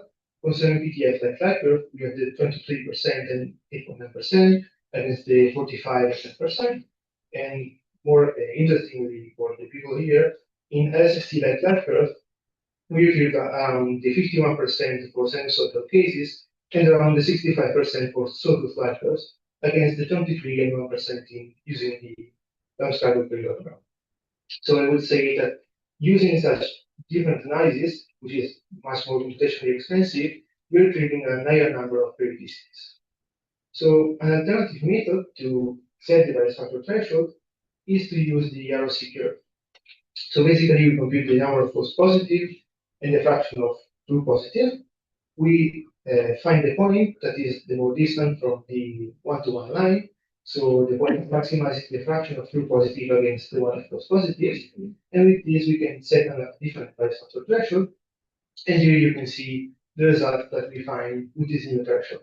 So as you can see, in the idealized case, we get around the 70% for both sinusoidal and sawtooth light curve. And in the LSST light curves, we retrieve around the 60% and 69% for sinus and sawtooth, while again in the Niel paper they found around the 23 and 1% probability for periodicities. So, okay. Of course, searching for periodicities in the atoms is not enough, as we know that also single massive black holes can produce a periodicity. And so in order to confirm that, we would also like to have some spectroscopic signature. In this talk, I will speak a bit about the echo from Rubin initial lines. In particular, if we consider binaries at small scales, meaning with a separation around the parsec or smaller, the two black holes are believed to be surrounded by a common Rubin region. And for this reason, the evolution of the Rubin initial line profile should encode the presence of a binary. In particular, in the following, we assume a disk-like region that has an emissivity profile, a spiral arm, that will allow us to describe generic Rubin initial line profiles. So what we do is to consider two scenarios. The first one is a binary scenario, when we consider all the circular binaries with Doppler boost. So in this case, we have again an anisotropic emission. And the other scenario is the single massive black hole, where the emission is isotropic. We compute the shape of the Rubin initial profile in its evolution in time, and we consider only the tails of the Rubin initial line. This translates in the elements that are the nearest to the binary and the ones that are perpendicular to the line of sight. Doing so, we find that in the binary scenario, we have an alpha period delay between the response of the blue and the red part of the emission line, due to the fact that if one of the two black holes is emitting much more than the other, one part of the emission line will be illuminated at one time, and the other part will need the binary to go alpha period before being illuminated. The same doesn't happen in the single black hole scenario, because again, the emission is nearly isotropic, and so we expect nearly no delay between the two. So, okay. With this, I conclude. I give you my conclusion. So we propose a fully Bayesian and flexible method to search for periodic symbols without shaping presence of red noise using Gaussian processes, and we propose a possibly binary mixed spectroscopic signature that can be used to confirm the binary nature of the periodic source. Okay, thank you.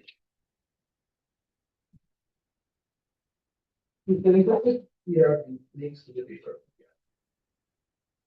Awesome, great talk. Yeah, state question right there. Great talk, thank you. I'll keep it to one question right now. But by using the generic periodic kernel with just 3 parameters, you alleviate all the degeneracies of trying to fit a self-lensing flare or Doppler boosting with all of the real system parameters.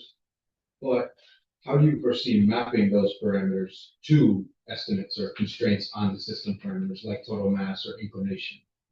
Like I said, this is a thing that we are doing right now. So we are taking some simulated LSST vectors. We have different parameters, different mass, different mass ratios, different eccentricities. We are trying to fit them with the model. And what we are trying to do first is to find the mapping between time scale and, for example, the eccentricity or the inclination of the system. And of course, it will be a bit more degenerate, but we will also look for some relation between, for example, the amplitude and the mass of the system. And yeah, so this is a thing we're trying to do right now.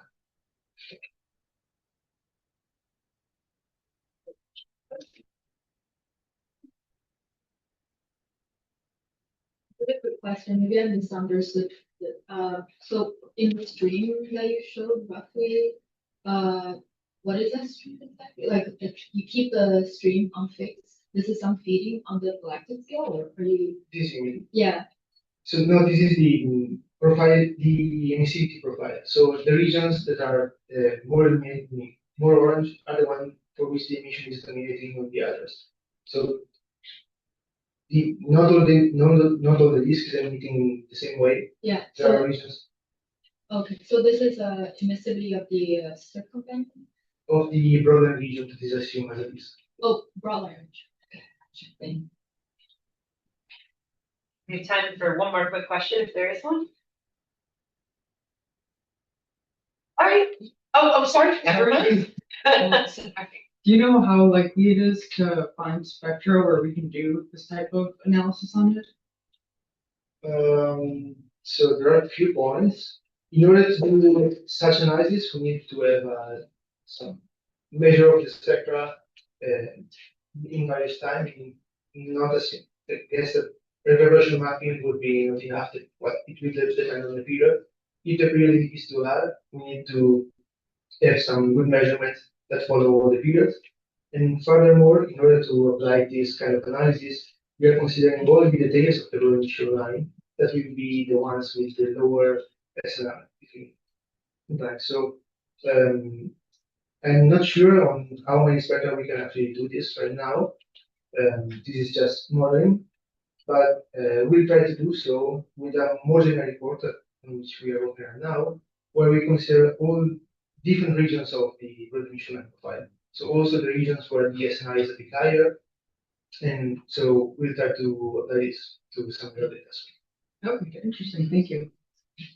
All right, let's thank Lorenzo again.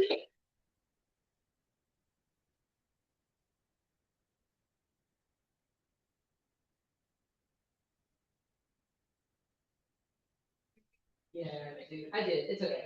Yeah.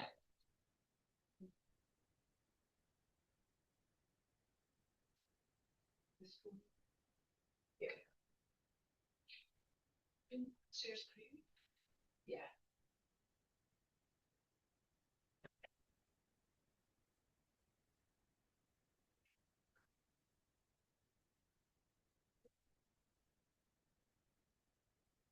Okay, so our next speaker is Beatrice Salo, who's going to talk about identifying unresolved pairs of AGN through Bayesian-like curve analysis. Okay, thank you. Hi all, I'm Beatrice Sala, a PhD student working at Univ in United. And I also work with Lorenzo, so I just take advantage of this order not to present on the theoretical introduction that I need, but just a few concepts. So the first one is that in this work, we are going to focus on supermassive binaries, and in particular on searching these signatures in AGN vacuums. So we want to recover periodicities again in AGN vacuums. And the second thing that I want to report is this plot that Lorenzo just presented that show how we want to do this. First of all, we want to consider an algorithm that accounts for Gaussian processes and assist sampling. And Gaussian processes are like a sort of distributions of functions that are characterized by a mean function and a function of time in our case, because we are considering vacuums. And then also a covariance function that depends on two different times that are Ti and Tj, that says how correlated are these two different photometric points. And as I report here, there are three different expressions of the covariant functions. The first one is the Duncan-Wolf one, that is here in order to reproduce the intrinsic stochastic variability of the agent. And then we have the two other periodic kernels that instead are able to reproduce or just sinusoidal shapes, or also more general periodic signals, as the sort of one that Lorenzo just presented. And what we want to do now is to apply this method on LSST-like vacuums that Edin kindly shared with us recently. And so we are taking two different samples of vacuums.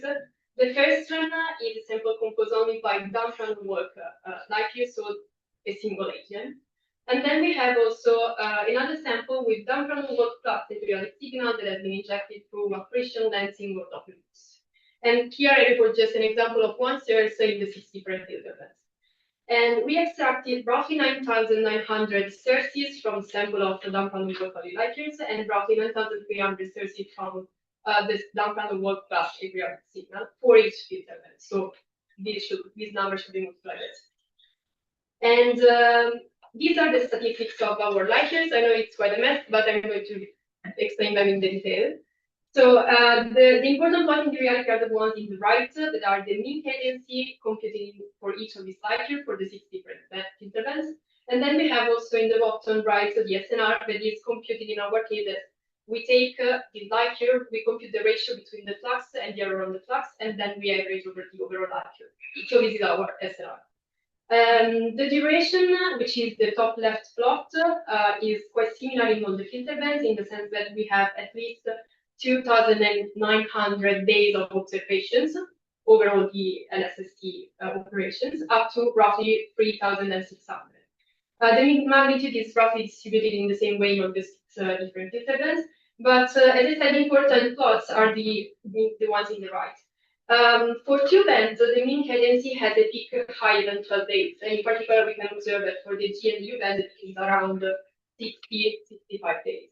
And then also the SNR, that for the Y and the Z band peaks at extremely low values. We performed the dump-random walk plus periodic kernel versus the dump-random walk model analysis. And here I just recorded 2 different kernel functions that we use. We take these light years, we convert the magnitudes into fluxes, and then we normalize and scale them in order to run the loop. And this is the first result, but I show you just in the air band for now. I don't know how many of you are familiar with this plot, so I'm going to show you to explain it in the detail. This is 1 minus the cumulative distribution function as a function of the logarithm of the bias factor that we have for each light year. And we can, well, the red curve is here for the light years that present only dump-random walk. When instead the gray one is here for the light curve that present both the dump-random walk and the periodic signal. And we can ask which is the bias factor threshold that allow us to have 1% of false alarm probability. And this is exactly the vertical dashed line that intercept the red curve exactly at 1%. And this bias factor threshold is for the air band roughly 13.5. And then we can ask, once found this 13.5 threshold, which is the number of true positives that we expect? And this is exactly this intersection, which is the 15% roughly. Now, this is the case for the air band, which means that if we look at all the other light years, we can observe a clear difference in the plots. The top plots are quite similar to the air band that I showed you just before. So we have a true positive higher than the 12%. While instead the bottom ones show how the model struggles to distinguish between dump-random walk only and dump-random walk plus periodic light years in these different intervals. And this can be observed simply from the fact that the 2 curves are closer to each other. And now we can ask, what if we have a bias factor threshold of 3? In terms of the Jeffrey scales, this means that we have a substantial evidence in favor of the model with a dump-random walk plus a periodic kernel. And in that case, we have these false alarm probabilities. And as we can see, the G and the R band of LSST are the best, let's say, filter bands that we can use in order to have a higher amount of true positive and a smaller amount of false alarm probabilities. And I want to show you also other results. Here I take just one single filter band, which is the R one, and I try to understand how does the true positive rate change as a function of the duration of the mean cadency, the mean magnitude, and the SNR. In the bottom right plot, for example, what I do is I take the histogram of the SNR in the band. I divide it in 4 different beams of SNR. For example, we have the red ones, the red line that is the one that defines the SNR between 0 and 6, the blue one between 6 and 18, and so on. I divide these regions in order to have the same amount of sources of light years for each beam of SNR and also for the other variables. And I see, I reproduce this plot, and I look at the intersection between the bias factor threshold. That, however, is still the same. So we see no dependence on the SNR inside the filter band for all the other variables, and also for all the other variables. And this is true also in all the other filter bands. Another plot that I want you to, is this one. And here I'm taking only the sources for which the bias factor is in favor of the periodic model. And I'm looking at the different beams of SNR. In particular, in the top left, we have only the small values of the SNR up to 3.44. And then in the bottom right, instead, we have SNRs up to 200. And I'm computing the delta P between the period found and the period injected over the period injected as a function of the SNR. And clearly, we want that at lower SNR, we have a less precision on the recovery of the period, while instead at higher values of the SNR, we want a higher precision. And this is exactly the trend that we observe from this plot. Another point that I need to arise is the one just presented by Lorenzo also, of the work by Niel et al. That is, they consider LSST like light curve with a mean cadency of 5 days roughly, and with a time baseline of roughly 10 years, which is somehow what we have still, but not the mean cadency, because as you could observe in the previous plot, we have higher cadency. And also, they consider error bars on the magnitude extracted from a Gaussian distribution with a standard deviation of 10 to the minus 2. And they run the long scalable periodogram on these LSST light years, and they recover the 23% of true positives in sinusoidal light years and 1% of sawtooth ones, which is on average, we can say the 12% of all the light years, so true positives. Still, this is of the same order of our true positives, for example, in the R band, in the G band, and the I band. The point is that their light years are extremely different with respect to ours right now. And so a further analysis that we need to do is by considering a long scalable analysis and comparing it with the results that we are obtaining right now with the Gaussian process plus nested sampling algorithm. And these are my conclusions. I just want to say that the future steps are to, as I said, compare the long scalable periodogram with our model. We want also to separate the analysis between the wide fast deep and deep drilling fields. The reason for this is simply that they have different properties. And also we plan to cut the light years at different durations in order to see how the detection of these methods evolves during an LSST collection of photometric points. And thank you.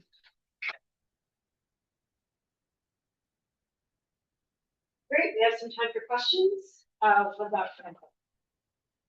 Hi, thank you very much. Super interesting.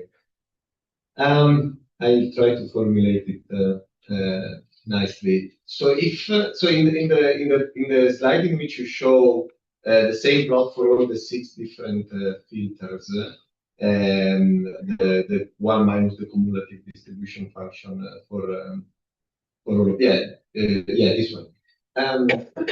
So if one light curve behaves in one filter, does it usually behave well also in the other filters? Is there a correlation in this? These are just preliminary results, so we need to investigate further. But this is a question, and in general, we see that depending on the filter, the different filter bands have different properties, as I show you in the statistics in the histograms. So in general, this depends strongly on how the cadency of the light curve is, so on all the other properties of the filter band. And so in general, what is stronger as detection and so on in terms of detection is the statistical properties of the light curve. Awesome. Thanks. I definitely saw another question.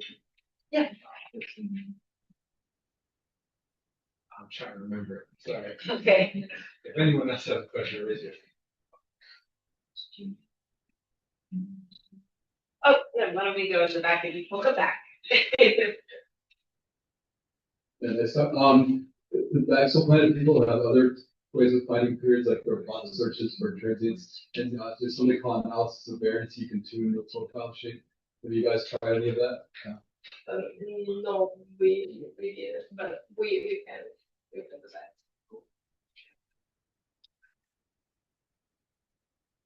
Thank you for the great talk. I didn't remember my question. That's a lot of light curves that you guys looked at, like 18,000. If we sample the 6 different filter bands, we have roughly 120,000 slides. Okay. How long did that take to run? They are generated by Agin that just took her talk. Yes, they generated them through hydrodynamic simulations with beam light, and also we easy tau, I think. I meant, how long did it take to fit? To fit the code. Okay, sorry. Now it is implemented in GQ. So it takes roughly 2-3 minutes to run by analyzing one single light curve on either down from the world and down from the world plus periodic. Okay. Awesome. Do you have a last question? Or?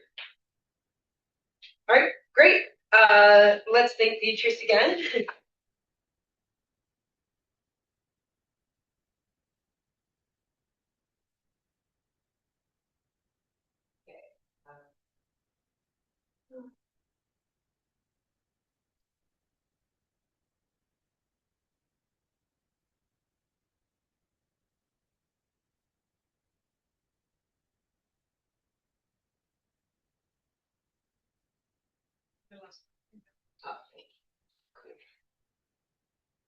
Okay, awesome. All right, so now we have Satish Shiba, whose full name I never said before, who is going to present on VAR PZNN, which is a machine learning framework for AGN photometric redshifts using color and variability features. So take it away. Thank you. So, since this is the fully photometric redshift, I will give a bit of introduction on why do we care about photometric redshifts. So, LSST, as we know that. Okay. So, as we know that LSST will discover millions of AGNs, and we will not have spectroscopic follow-up at all. So we will have to rely on the photometric redshifts.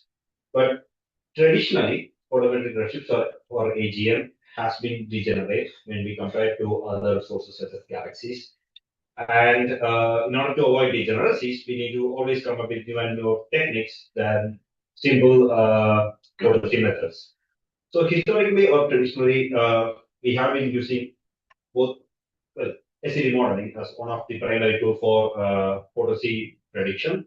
And recently, there has been works to implement certain machine learning frameworks to predict photosys as well. So here in this slide, I actually show some of the pros and cons of both the methods, where the SED modeling is physically robust. It doesn't need a training sample. It can explore different parameter space, while it is fully applicable for a smaller samples, and we need to have accurate measurements and without systematic uncertainties between the surveys and things like that. While the machine learning, it is incredible when we have a really good training sample and it works perfectly well, but it struggles when we go beyond the parameter space of where the model is trained. So the whole point of my work is actually using variability as one of the pro for photometric redshifts. And a quick recap is actually this work which it was in the last couple of years, where we proved that the AGN variability can be effectively modeled and can be used to improve the photosys.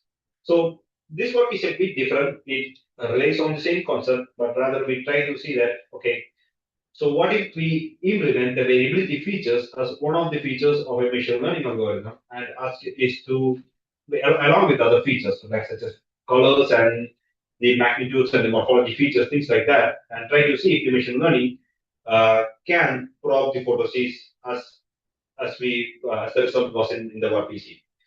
So these are the few machine learning examples that has been done on and tested on the real data. This is particularly done by the group of Mara Salvatore in Max Planck. But then there are also image-based. I saw this in the project database that was being prepared by Francois. So in this method, we actually use a simple machine learning algorithm using a fully connected neural network. And for this particular work, we use the configuration is like there are 3 hidden layers with 928 neuron seeds. And we do have these drop-up layers to avoid overfitting. So the values range from 0.15 to 0.23. These are technical values which we use depending on the number of features that we feed in. So the whole sample is split into 3. So we use the 60% of the sample for training, 20% for validation, and 20% for testing. So the input features for this particular algorithm is that we have the variability features extracted and all the color and the magnitude features as well as the morphology features.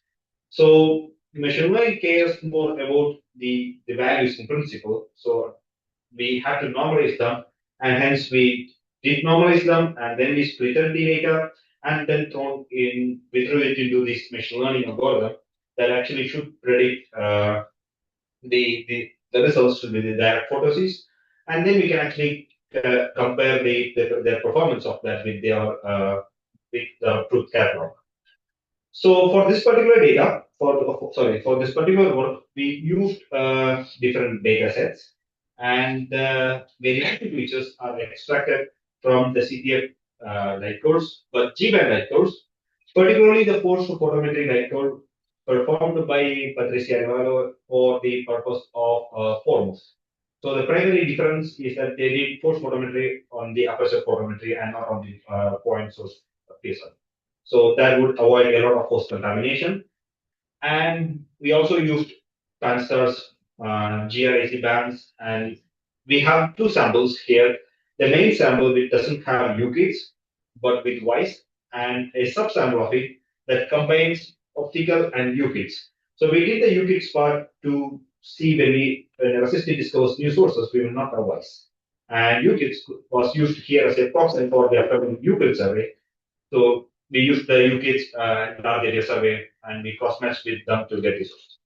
So the total sample is about 74,000 that and 60% of the sample is being used for training. And this is the distribution of the main sample and the subsample, which has about 56,000 sources that has cross-matched with UKITs and the magnitude distribution of this. And the spectroscopic truth catalog comes from both DAISY and Sloan.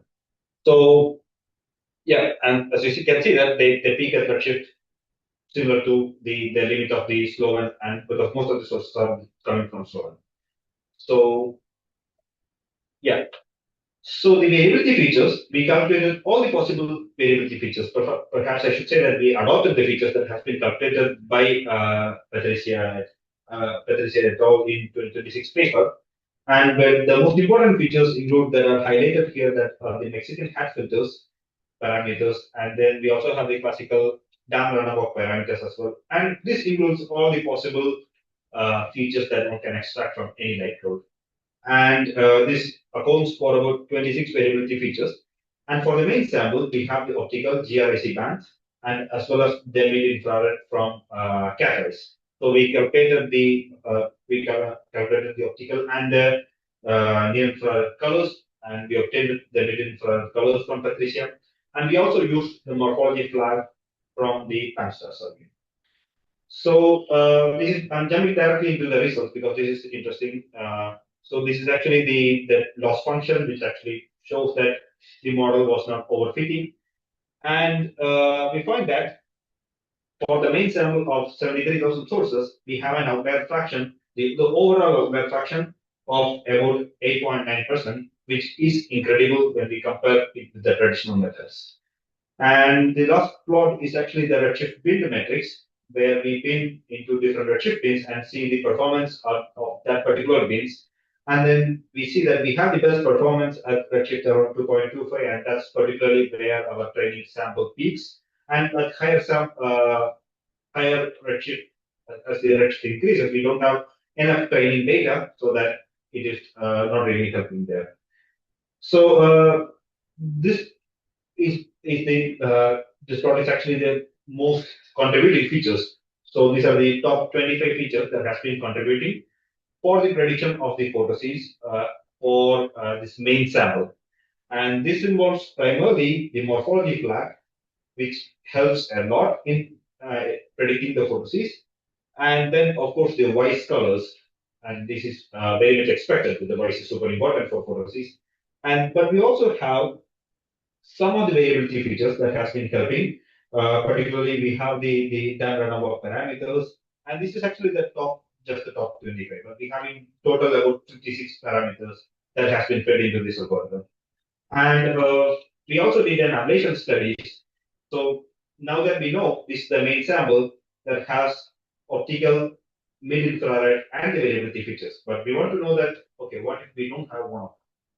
So then we did an ablation studies where we actually only used certain features, and we checked how does our model predict. So for this particular case, as I mentioned, that the dropout range that I mentioned earlier, that start from 0.15 to 0.23, we had to adjust it a bit because to adjust for the number of features that has been used for training and validation. So the top left is actually just the optical colors that we obtained from Pansters. And this has an outlier fraction of about 42%. And we do see a break that the model struggles to predict higher redshifts. And the similar trend is being observed with just variability features, but with a bit more higher outlier fraction of 56%. But when we combine optical and variability, but still by removing Ys, that's the bottom left, we have an outlier fraction of about 36%. So essentially, I'm saying that when we add variability into the optical, we are improving by 8%. And of course, when we add optical and Ys, and when we don't add variability, we have an outlier fraction of just 9.6%, which again means that when we add variability, we are only improving them by about 0.7% or something. And this is also expected because voice is super important for the photosynthesis as well as for selection. So this is everything with the main sample, and then we went for the subsample, which is actually the UKITs as a proxy for LSST. And then this is actually the comparison of Pan-STARRS and UKITs, Pan-STARRS, UKITs, and voice, where morphology feature is combined in, is there in both of them. So we find that with without voice, we have an outlier fraction of 13%, and with everything, we have 6.6, which is perfect. So this still proves that even without voice, but with the upcoming synergy with LSST and UKIT, LSST and Nuclei, we will still be able to predict photosynthesis up to the level of 13.2%. And to compare with the traditional techniques, we use LaFar as well as VolPC. That makes much more sense. So we have a outlier fraction of about 36% for variability selected AGNs. And one of the problems here is the systematic uncertainties because of using multiple bands. And again, this is the same case for VolPC, because VolPC is not improving much for the case that we are just using the light codes of single band, G band light code. And also there are systematics because VolPC has an inbuilt SED modeling. So that's it. The immediate steps are basically to solve the systematics and to update that particular section. And it should be, the paper is ready and it will be circulated within a month or so. And I stop here. People are welcome to join the project and give your suggestion. You can actually scan this QR code to go in directly there, but feel free to also browse it. And that's it. And I'm available in the job market if you know somebody or you want me.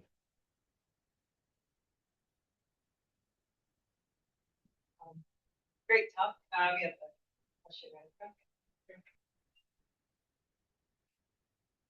front. Thanks a lot. The LaFar plot has the horizontal lines as degenerate solutions in sector photometrics.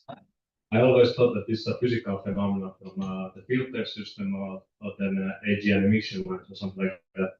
But I didn't find those in your results. So I don't know if I follow that. So here in the LaFar plot, you see the horizontal degenerates at like 2.5. Yes. 2.7. So I didn't see similar degeneracies in your results. So I was wondering if you had to think about it. Why?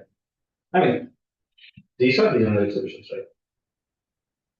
Yes, but I mean in your results a few plots earlier.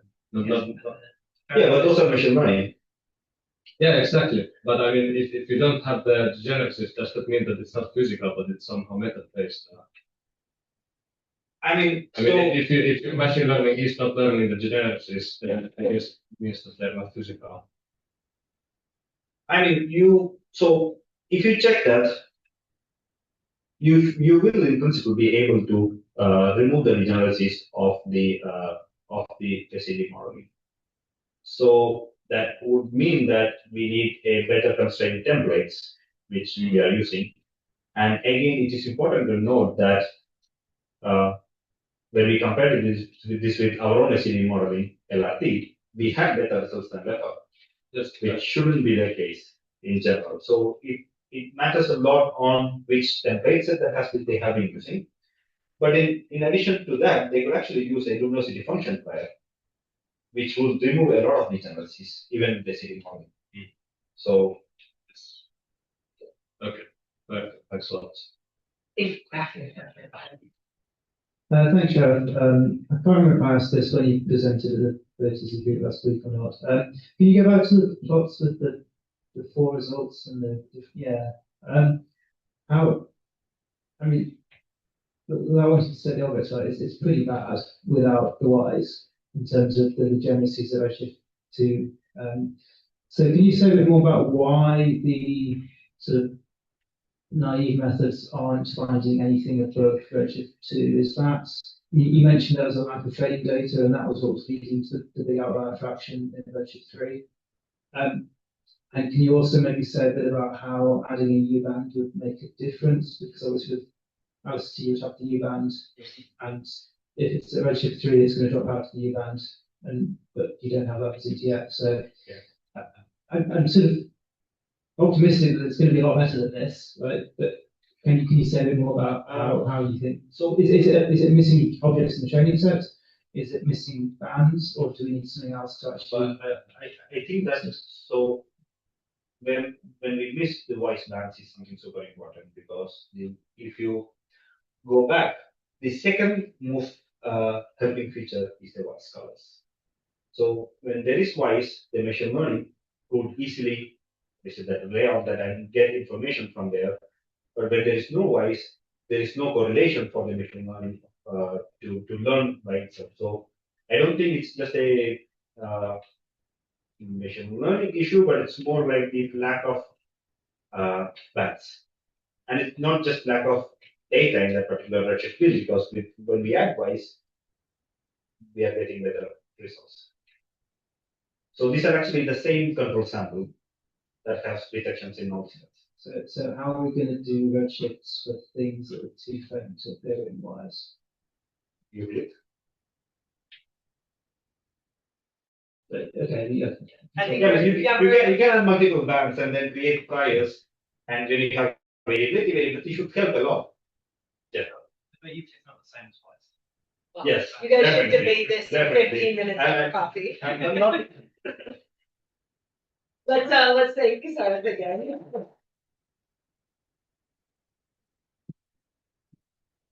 So our next talk is going to be from Josh. I'm just going to pin his email so that he.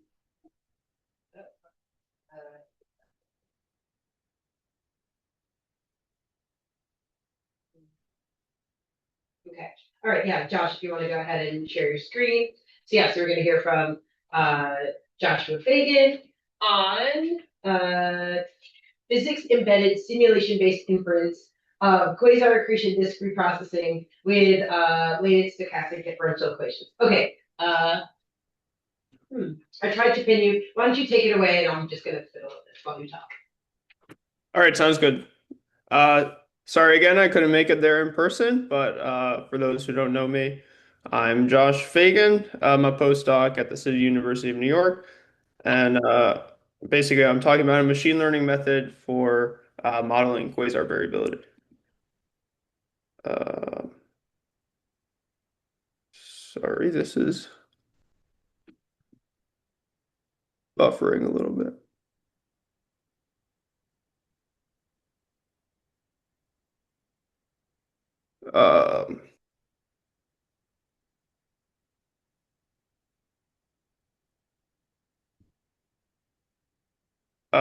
Sorry, maybe I'll just turn this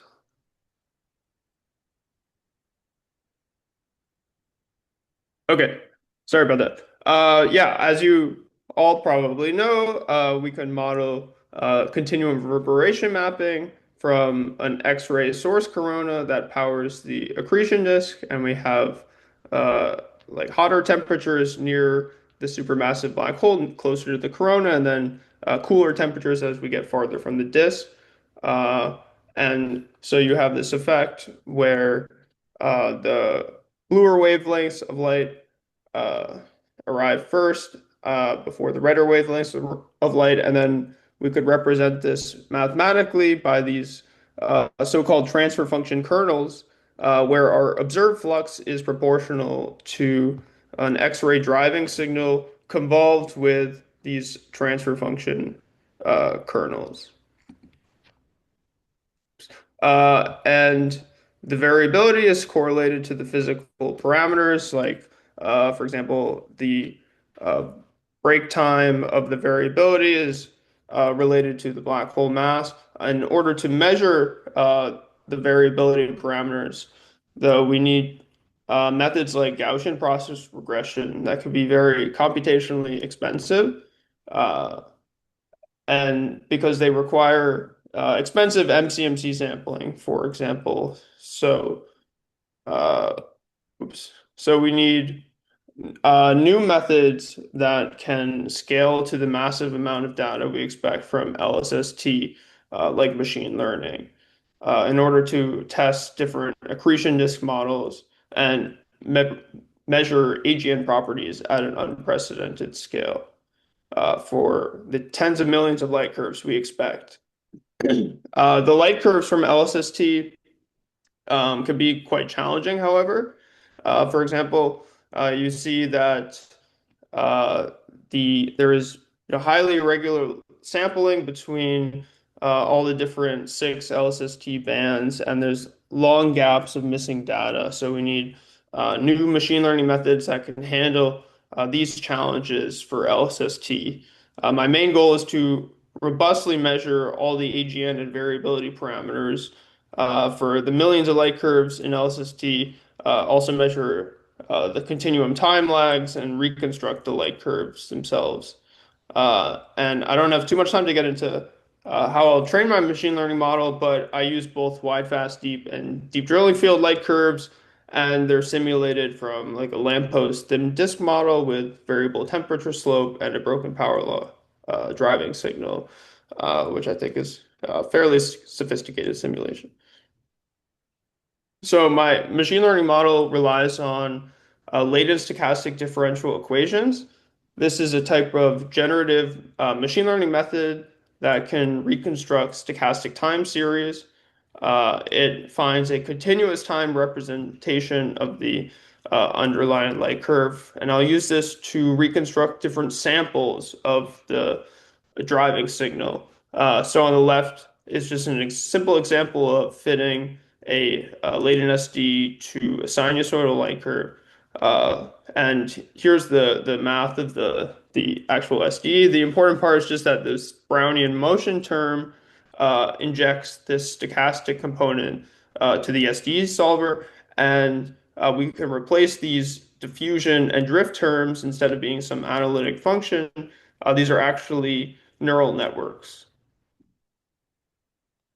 And as the title of my talk says, my plan is to embed physics directly into the machine learning model.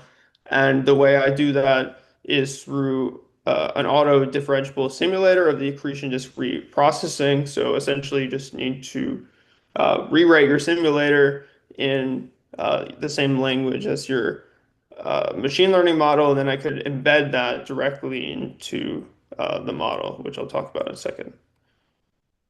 So the overall goal of my machine learning method is to solve the inverse problem related to the reprocessing physics on the disk, where we observe some flux, say these observational samples, and then we want to sample all the different driving signals and transfer functions that are consistent with our observations.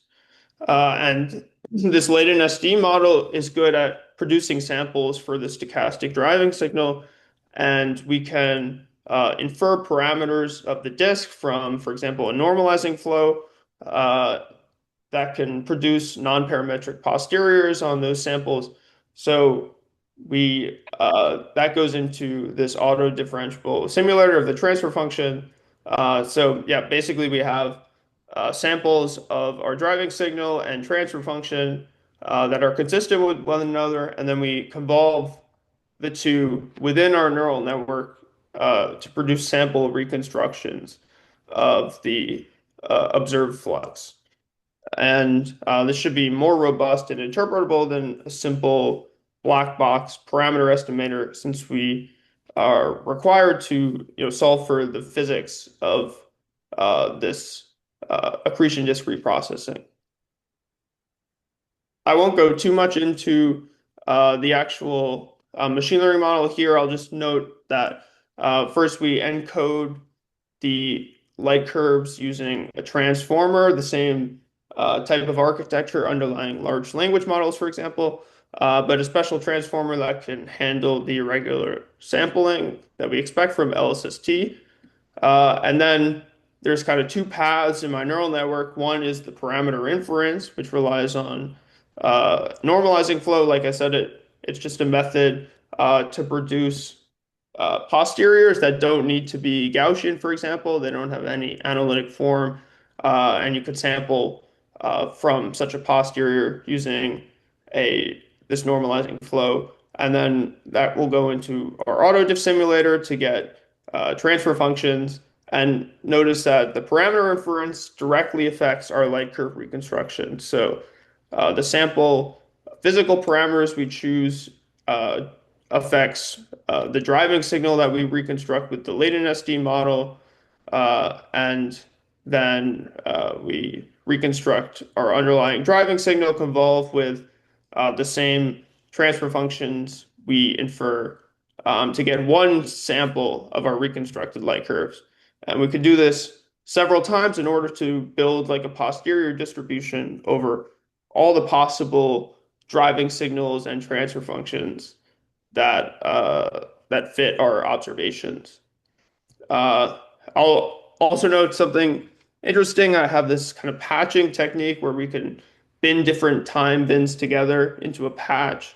And this has allowed me to reconstruct the light curve at a higher time resolution, down to, for example, quarter day intervals, while being just as fast as before. So that's exciting. Here's an example of what the output of my machine learning model looks like. In black, we have the true light curve that I've simulated, and there are blue observation points. These are mock wide, fast, deep LSST observations.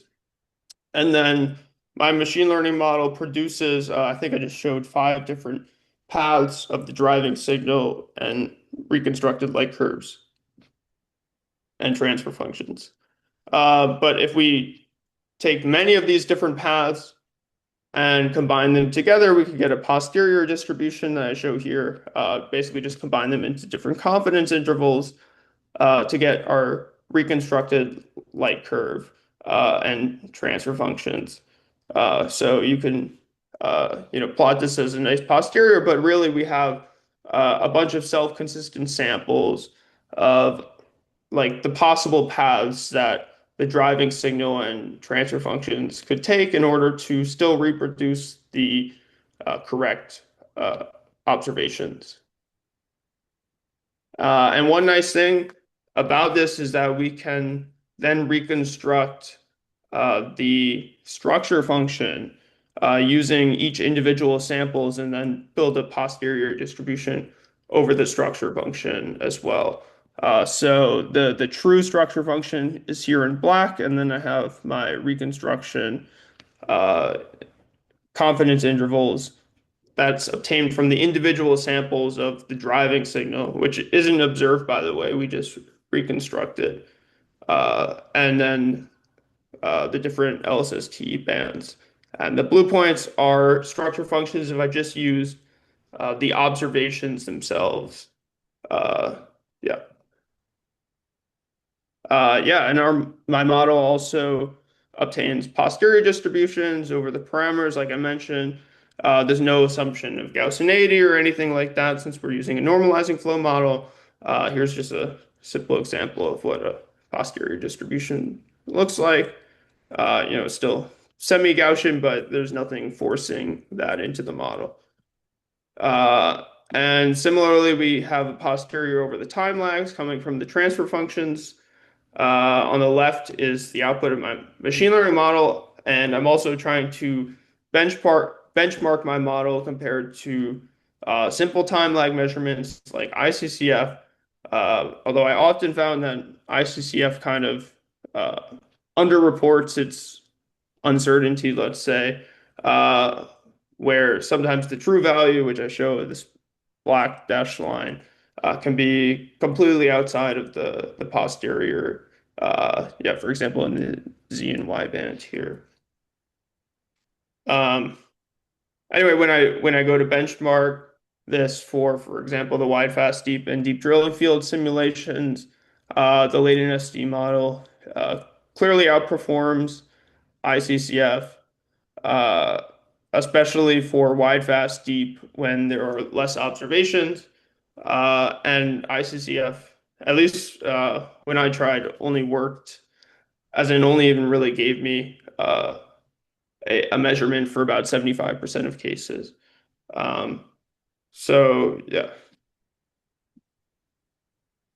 Here's an example of some parameter inferences.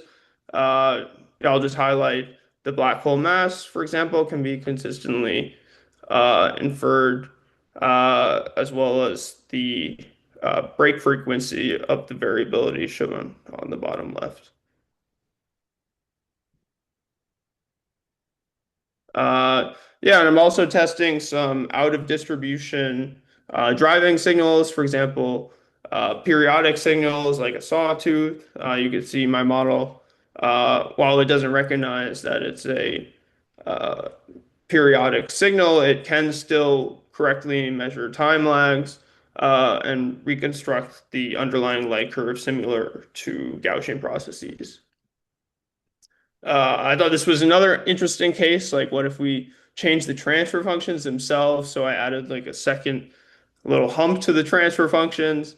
And my model seemed to measure the time lags from the continuum quite well and didn't really capture this second time hump. So yeah, I'm testing some different cases of outage distribution transfer functions as well to see where the model breaks down and where it's still consistent, for example. And then my plan is to benchmark this model for a bunch of different cases, for example, different lengths of the light curve, wide, fast, deep versus deep drilling field. These are all just the black hole mass predictions, for example. But I can do this for all the physical parameters we infer from the model. And finally, I'm actually applying this to some real data in order to test the robustness of the model. This shows my predicted mass versus the true mass, quote unquote. True mass comes from spectroscopic measurements of the black hole mass using reverberation mapping. For example, here I'm using a partial observations from DES and DCAM. It's around 6 years in GRI bands. I'll show an example in a second. But not working quite as well as I was hoping. So I'm also trying to improve my simulation and calibrate it more towards these observations in order to hopefully improve some of these black hole mass estimates even further. Here's an example of my model fitting one of these real DES DCAM light curves. Yeah, you can see, I mean, we still are able to fit the observations quite well, at least visually, and the time lags we obtain are quite reasonable. And I can, oops, also plot the reconstructed structure functions from real light curves as well. And it seems to be working as expected on real data, which is good to see. So in conclusion, I think latent SDs is generally more reliable than ICCF for LSST, especially with fewer observations. It'll be interesting to benchmark this with other more sophisticated time lag measurement methods as well. And I'll be benchmarking this on a bunch of out of distribution light curves with driving signals and transfer functions that I didn't train on. I'm currently working on also applying this to a couple hundred ZTF light curves and also exploring my model's application to anomaly detection, kind of leveraging the latent space for that.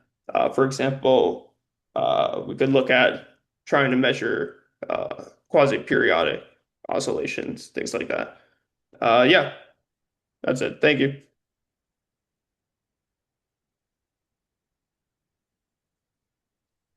Awesome. All right, maybe we have time for just one quick question. All right, yeah.